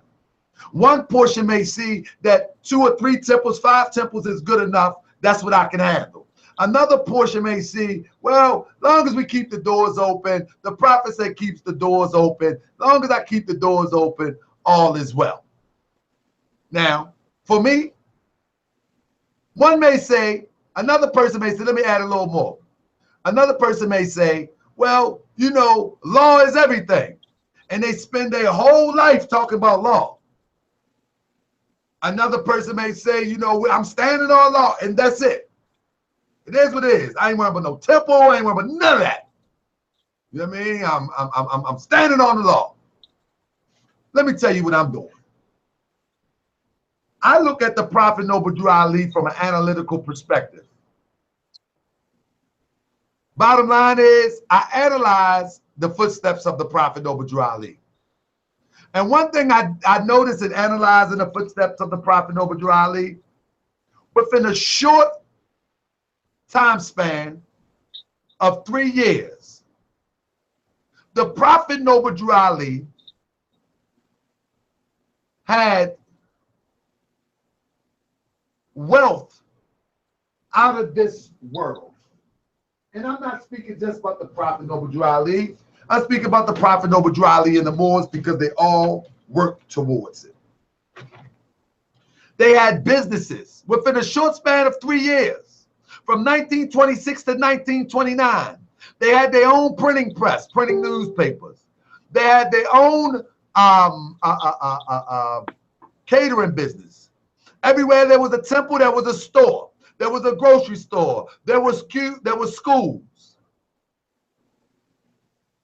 There were schools. So the point is this. The point is this. And I'm looking at my brother and said, Prophet Noble Drew Ali stood on law. But not as we talk about it today. Nobody can show me one case where the prophet went in a courtroom to challenge anybody. The Prophet Noble Drew Ali demonstrated law in real time by building something in real time. There were real schools. There were real grocery stores. There were real ice stores because they didn't have electricity like that, with refrigerated with ice boxes, if you will. So they sold ice. Prophet Noble Drew Ali had real vehicles. He traveled around the country, going to temple after temple after temple. He went around instructing people. He was invited to the governor's mansion. He intermingled to represent himself as a delegate to for his organization. So if we see that, the prophet had a judge, Judge Blackwell, was in his corner. He wasn't up there asking Judge Blackwell. He wasn't asking Judge Blackwell, what's your delegation of authority? He was saying, Judge Blackwell, I need you on the bench because my people are suffering due to the misappropriation of justice. I need you on the bench, Judge Blackwell. He got the politicians to work with him because he said, listen, we have a misappropriation of justice in the political sector. So we need congressmen that have our best interests there. We need councilmen. We need ward members that have our best interests there. Nobody was trying to fight them. We was trying to get them to go in and stand for something so we stop falling for everything. And so when Moors talk about standing on law, put the lawman in your corner. Have your wife birth a child that will master the law and go and take over the law. That's standing on law. Standing on law is not going to challenge somebody and you haven't taken one law course and you ain't did nothing in the realm of qualifying yourself as an esquire. That's insane. You're going to go and challenge somebody with your little prison law degree and somebody went to school 10 years. They're going to look at you like you're a fool. But birth your child to get the same, equal, or even more advanced education. Or you go get it yourself. Stop taking the easy route out because there ain't no shortcut. Ain't no free lunch. The Prophet Noble Drew Ali created giants when he went to teach. He raised giants. You know, he didn't go up there challenging no judge. He got the judge. He made the judge. When are you going to make a judge instead of challenging the judge? When are you going to make the teacher instead of challenging the teacher? So that's the purpose of the virtual Moorish Science Temple of America. We taking it back and bringing it back up to what the prophet taught. And now you can compare these other groups and organizations next year by what the Prophet Noble Drew Ali accomplished through the Moorish Science Temple of America virtual temple. If we ain't got no community, smack me in my face. If we ain't got no grocery store, if we ain't put nobody in office the next election cycle, then deal with me. Because that's what the prophet did. We're doing what the prophet did. You know what I'm saying? And to my brother that win cases by himself, that's fine. But that doesn't help no nation. A nation moves together as a collective. Individual do not represent a nation as a collective. It's only one part. So if you beat a bunch of traffic cases by yourself, how about we just obey the traffic laws? How about we just obey the traffic laws? I sound like a European. Brother, you sound like you just want to fight people. You up out of here. Because we ain't getting with that over here. We're trying to build something in real time. We're trying to build something in real time. Why should I speed and then try to go fight a ticket, talk about I'm standing on law? Pay the daggone ticket. Stop speeding before you hit a little child or something. When you hit the little child, God forbid, what you going to look at the parent and say I'm standing on law? That's insane. Brother, in closing, anything you want to say in closing? Because these brothers that got me worked up and talking about I sound like a European because the Prophet Noble Ali say, with us, and I just read the message, what the Prophet said. He said, with us, all men must obey the law of the government, because by being a Moorish American, you are part and parcel of the government. Yeah. And you know, like I mentioned before, perception is everything based on the foundation of the person. So like, and also some people have objectives. You don't know what the point true objective is. So I don't know. It could be foundation or objective. So like a person can have a foundation that makes them see reality the way they see it, and to them they know what the truth is. Because I have and that and this and that. You don't have what I have. You know, I know what I'm talking about. You know, you sound like a temple boy. Because you're just following other people following. You said the newborns gonna come out and knock this thing out the box. So like, and yeah, the prophet said what he said, but the thing is, what's that person's foundation, and what is that person's objective? Because some people may just have an agenda to disrupt.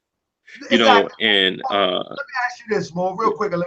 If I came in with 1,000 people and saying that we demand to have a department where people can come and proclaim their nationality and it's on the books. Just no different than when you go to the social services.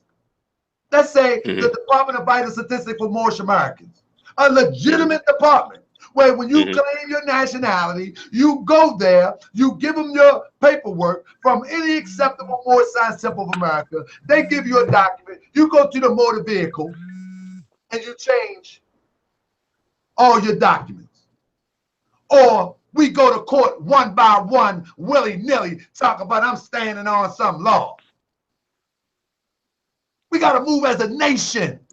Stop moving as an individual. We're not getting nowhere. I got a new song that I'm gonna be putting out, and I say we standing on law, but we still in this mess. And I'm not talking about the individual that then beat something by quote unquote standing on law. As a nation of people,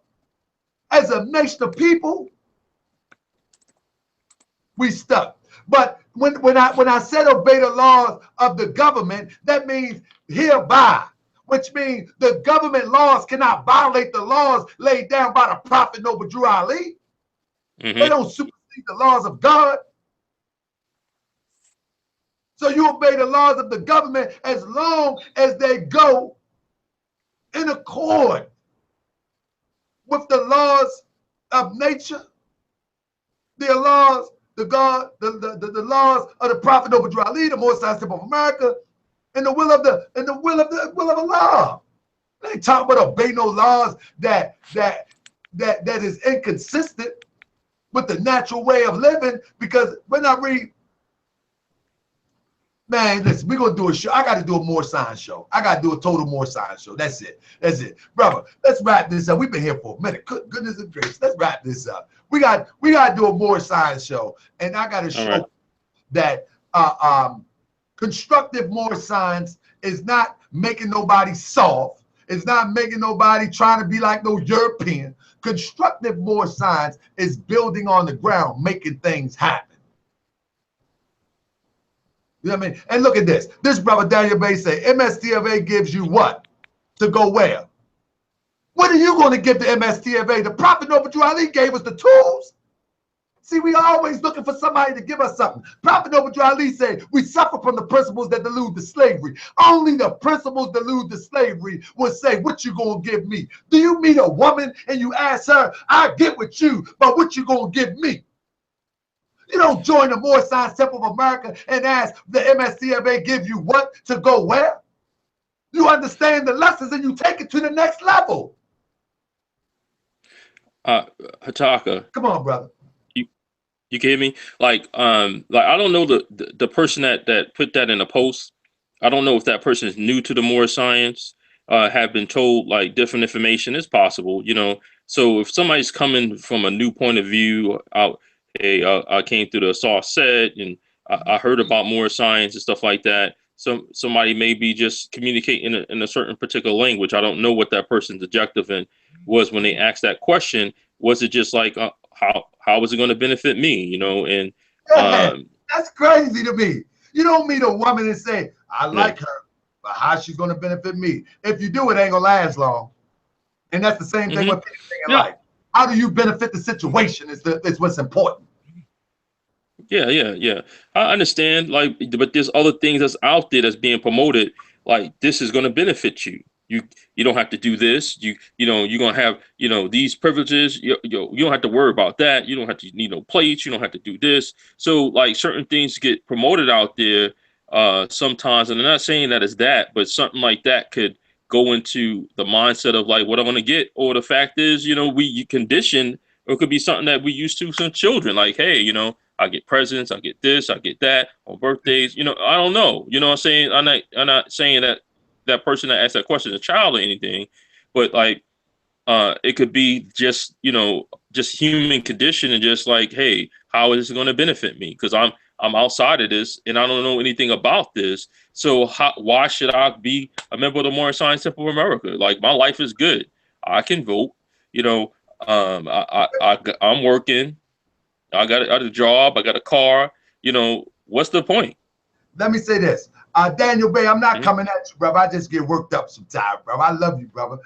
The point that I'm Oh, making, the point that I'm making is that we need to take this movement to the level where the prophet had it when he left it. That's what we need to do. And at this point, the movement ain't gonna give you nothing what you don't put in.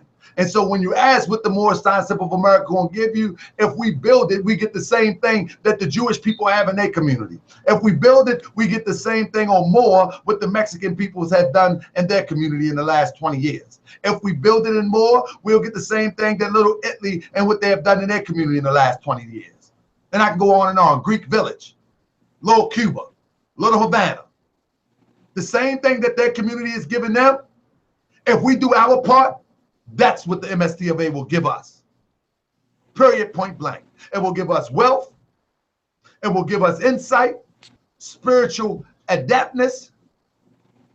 It'll give us everything we need to thrive and to be in peace. But we got to put in the work so we can pull it out. It is what it is. It is what it is. So in close, I'm gonna let my guests close. We're gonna get out of here. I think I'm gonna do a more science show on Sunday. That's it. That's it. We're gonna do a whole more science show. My brother is welcome to come on if he's able to, and we're gonna just strictly more science. Prophet Noble Drew Ali. I'm gonna scan this book right here with this history in here. I'm gonna scan this book, and we're gonna go. Because people have a misunderstanding. Daniel Bay, shout out to you, my brother. The people that I blocked, I'm gonna put you back in. As a matter of fact, I'm gonna clear my block list. I'm gonna put my block list back up. And I would encourage people, man, join me at the Moorish Science Temple Virtual Temple, man. We got some big plans. We have some big plans, and I'm telling you, give it a feel. Give it a feel. The link is at the bottom of the page, in the description of this video. It's at the bottom.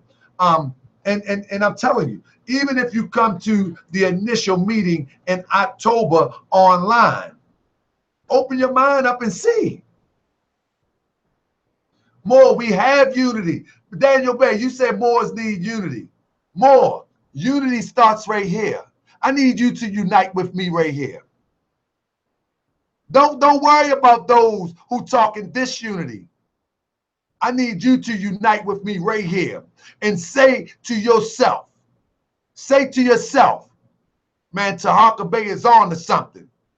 Tahaka Bay is on to something. Let me see how I can add to it. Don't worry about the temples. Worry about Daniel Bay and Tahaka Bay and those that's on our wavelength. Worry about that. Don't worry about that. That's a distraction. That's a distraction. Worry about the wavelength and the vibe that we're on, that we're building on. You feel me? Let's not worry about what the temple haven't done. Let's not worry about what the temple did. That's a distraction. Let's move from this point. The wise man starts from the first point. A fool is keep repeating. Why do we keep repeating, going back what the Moors did 30 years ago, what the Moors not doing 10 years ago, what the Moors not doing 5 years ago, what the Moors didn't do yesterday? Brother, let's just work together and move forward. Let's build these communities one city at a time or 5 at a time. It is what it is, man. This is a new day. This is the day what the prophet talked about. So brothers like Nagas that's fed up, Daniel Bay that's fed up. I'm doing this because I'm fed up. I'm doing this because I'm fed up. I'm fed up that if my son can't get homeschooled, I got to put him on a school bus with some European or some Asiatic that's half crazy. Hopefully they're not. I got to sit my son in a classroom to be taught by somebody I don't know. I don't know what they do in the privacy of their home. I don't even know if they wash their hands and probably touching my son, helping him to the chair. I'm fed up too. But in order to get to correct the problem, we got to take action. And so that's why I'm going to dedicate myself to organizing people. To organizing people. Well, Daniel Bay, you don't understand more science. If you say, I feel like turning in my fast and going back to the church, brother, you're welcome to go. You're welcome to go, brother. That means you don't want to build. I'm calling all builders to build a real community, to build a school. And before it's all over, said and done, build our own hospital. So if you feel like that's going to the church, then brother, you might want to go back to the church and sit up in the pew and clap. Because what I'm talking about has nothing to do with that. I get passionate and I get worked up. But I'm talking about building something in real time. I might get worked up like old Baptist preacher. I don't know. But what I'm talking about is building something in real time. I'm talking about building something in real time.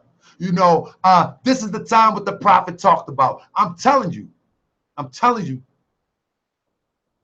believe the prophet put it in my heart. Allah put it in my heart. Ancestors put it in my heart to move in a direction. And in a short span of time, remember, we're going to go over some of this book. In a short span of time, I'm going to show you what the prophet, on Sunday, I want everybody to be here on Sunday. I'm going to take this book. I'm going to take parts out of this book and give you a history lesson on what the prophet did in a short 3 years. I'm going to show you financial records. I'm going to show you business documents. I'm going to show you addresses. I'm going to show you some stuff that is not being taught within the paradigm of the Moorish Science Temple of America. I'm going to show you. I'm going to show you because we need to follow the footprints of the prophet. This is a very constructive history of the prophet movements. Brother, Daniel Bay, you say it takes finance to uplift a nation. The prophet said, Moors, you are rich. Now let me break that down to you, brother. We are our greatest asset. If don't nobody want to contribute to the building, it's okay. At this point, we have to have the confidence that Allah will open the doors because we are in our time. And I'm not talking about no spook. Now, when we have these meetings, oh yeah, we're going to have a business fund. We're going to build business up from the ground. The prophet said we are rich. And the reason why, we are our greatest asset. Our unity is our greatest asset. And it's not rich in thought. Brother, If I get 3,000 people give me $20, that's 2 businesses off the ground. That in 3 months, every investor gets some money. Every investor gets some money.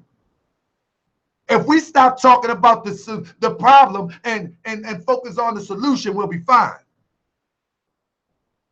We'll be fine.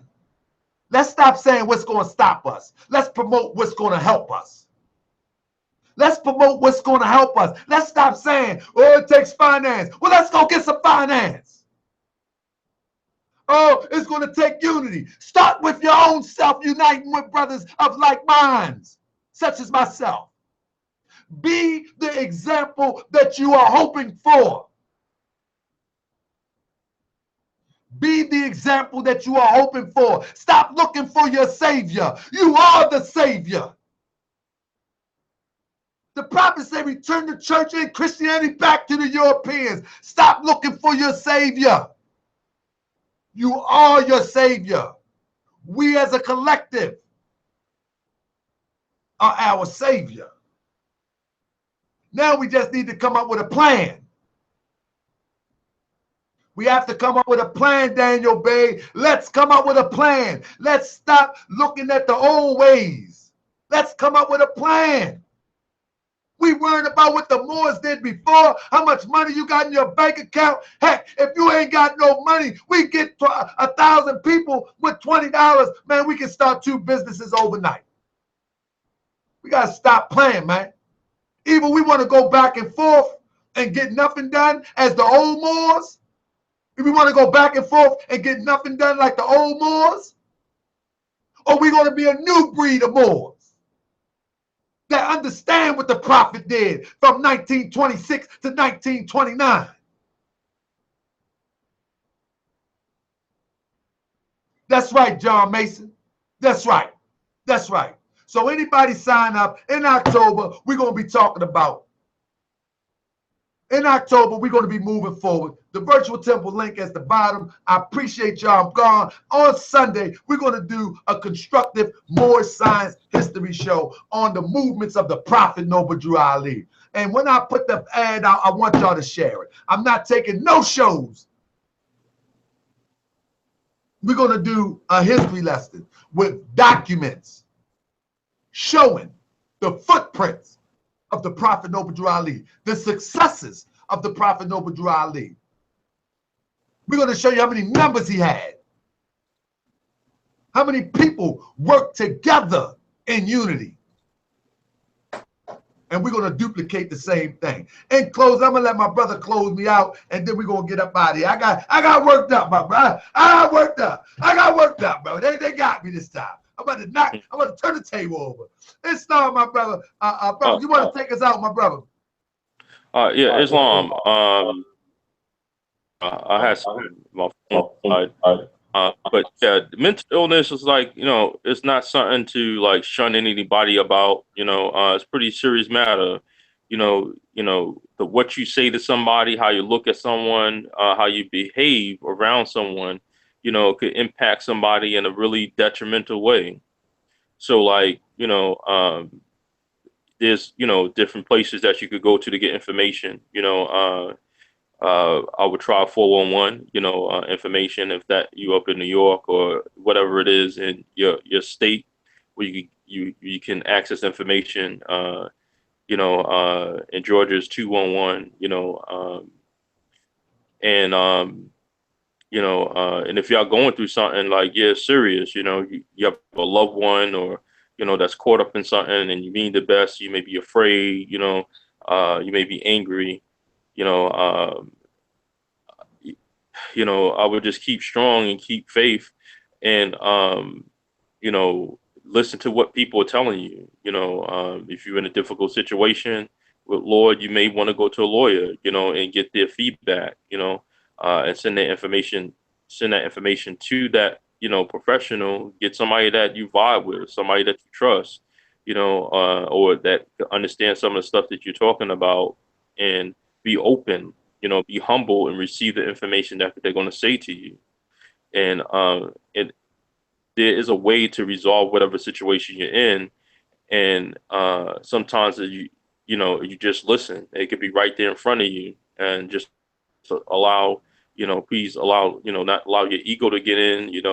If you find yourself emotional, want to walk away, yell, or whatever, there's something going on in you. Is it fear? Is it trust?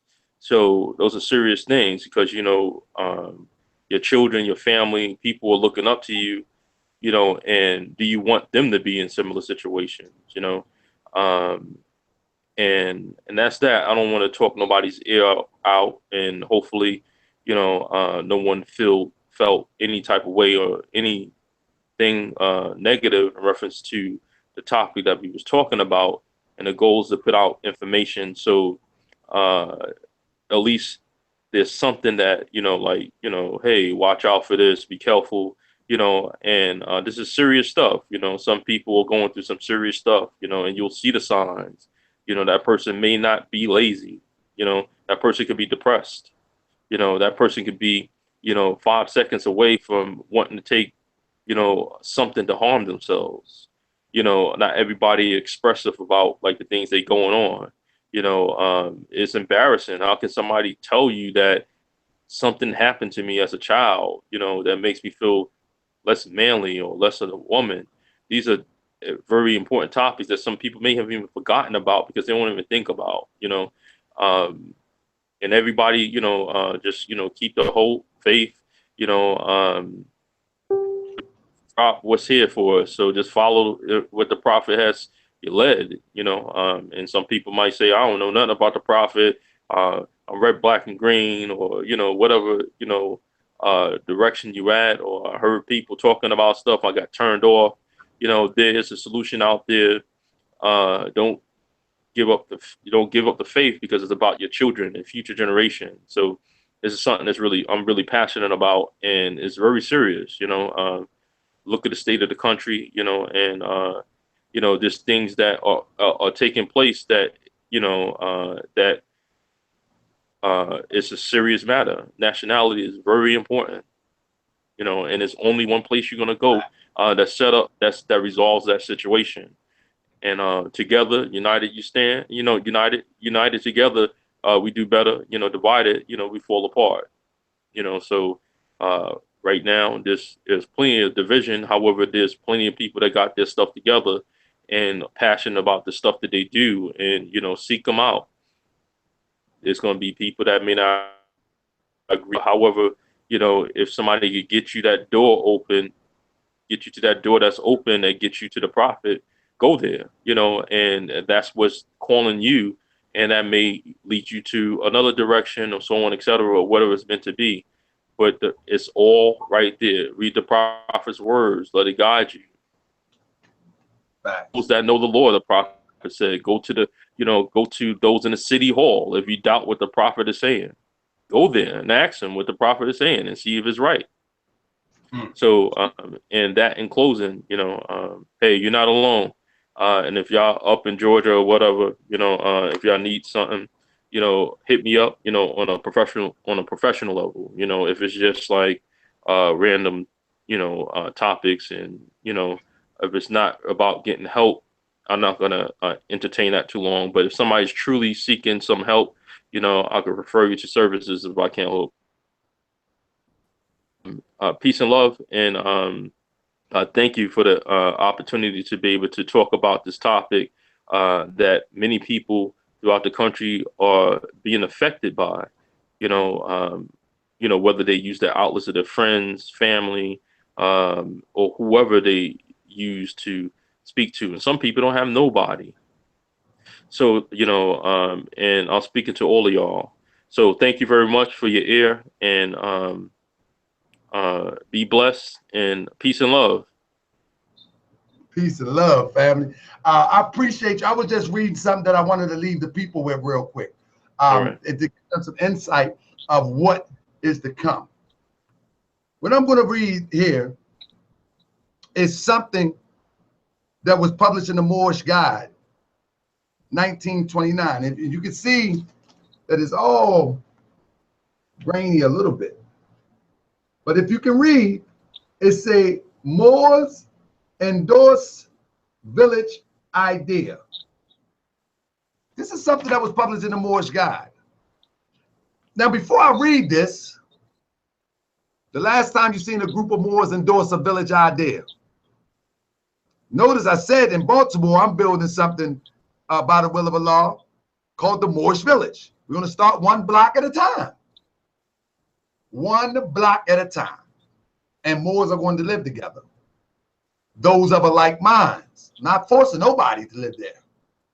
Those of like minds that know that we need to work together, live together, put our finances together, put our kids, our children in school together, hospitals together, all of that. Now check this out. The following letter is one of many received by the guide relative to the establishment of a town owned and completely operated by those persons belonging to the Moorish Science Temple of America. Let me go back to that first paragraph. People might ain't see this one. I'm reading. Now you can go back and check the video, but I'm gonna read it again. The following letter is one of many received by the guide relative to the establishment of a town owned and completely operated by those persons belonging to the Moorish Science Temple of America. I'll give you the rest of it on Sunday. That's what Tahaka Bay is working towards. I don't know what other temples are working towards. I don't know what other GBs are working towards. I love all my brothers, and y'all know I love them. I love Moorish Americans. But that's what I'm working towards. And if anybody interested in working towards it with me, man, hit that link and let's talk about it. Let's plan this out. Baltimore, we start to build here in October. Hopefully we have other areas where we'll be able to do the same thing. And y'all just seen, I just was on the phone with the Supreme Grand Sheikh. I'm not just jumping out there doing something. That's what I'm telling you, you know. But I've pulled this information from studying the Prophet's work. And I pulled this information from studying the Prophet's work, and I know that this is the work that we must do if we want to leave something behind for our children. And the next generation to grab the torch, or to grab what they call it in the race, you know what I'm talking about. Whatever they call it. To grab that. So we gotta do what we gotta do. But if those are not with the like minds, don't sign up. This is for workers. This ain't, y'all come later after it's built, that's fine too. This is for the workers, those who wish to work. And with that, we're gonna close out. We went a minute. Good goodness and gracious. And by request, we have a request on the request line. What is that? Yeah, GNB. Can I find? That's what it is. We got requests. We got requests, bro. You know we got requests. Let me see. We got requests. All right, this is my request. And I think, where is that? I think this is it right here.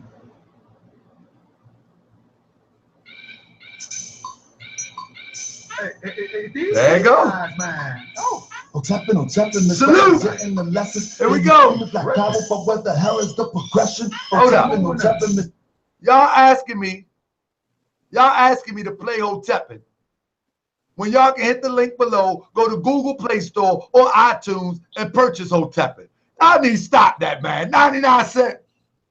For real. 99 cents. Stop playing. Yeah, the screaming black power, but where the hell is the progression? Hotepin. Come on, man.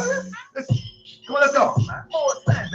Hotepin, just like your braid, your face. You keep screaming black power, but you ain't busting the grace. Silly Sandy be yelling, he do a whole lot of cussing. He be talking all loud, but ain't saying nothing. Tell you bang on the beat, but he don't bang in the street. Yeah, he bang on the mic and charge you for a seat. Let's peep what they say, and then peep how they roll. Shaka put on his makeup and said he powder his nose. Man, you gotta be kidding me, talking about my fan. Shaka rocking that Remy and said he is okay. I call him Remy get cold. I mean, them boys are a joke. I wish they would step to me and I be going for broke. Oh yeah, I talk with aggression, prefer to stick to the lessons. They be talking about more like they be banning weapons. I know they only hotepping, yeah, they fake with the lesson. They be talking a hard, but what the hell is the progression? Hotepping, misrepresenting the lessons. Yeah, they screaming black power, but what the hell is the progression? Hotepping, oh yeah, they fake with the lessons. Yeah. See, what I'm talking about is progression. I'm talking about progression.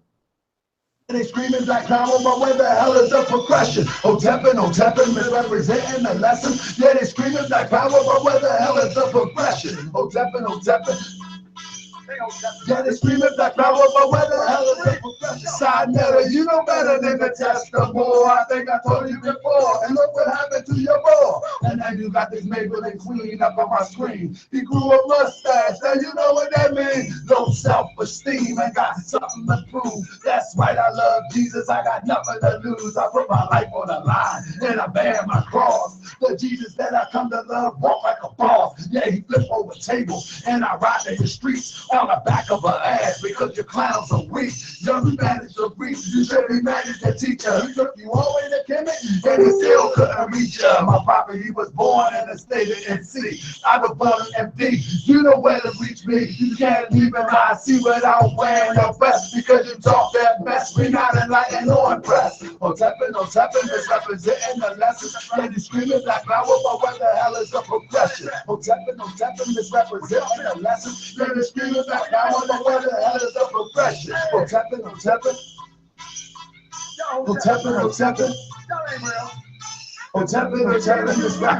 the lessons. And you screaming black power, but what the hell is the progression? Hotepping.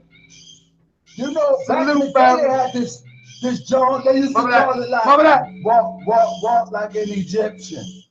These clowns today, they do this joke called hotepping.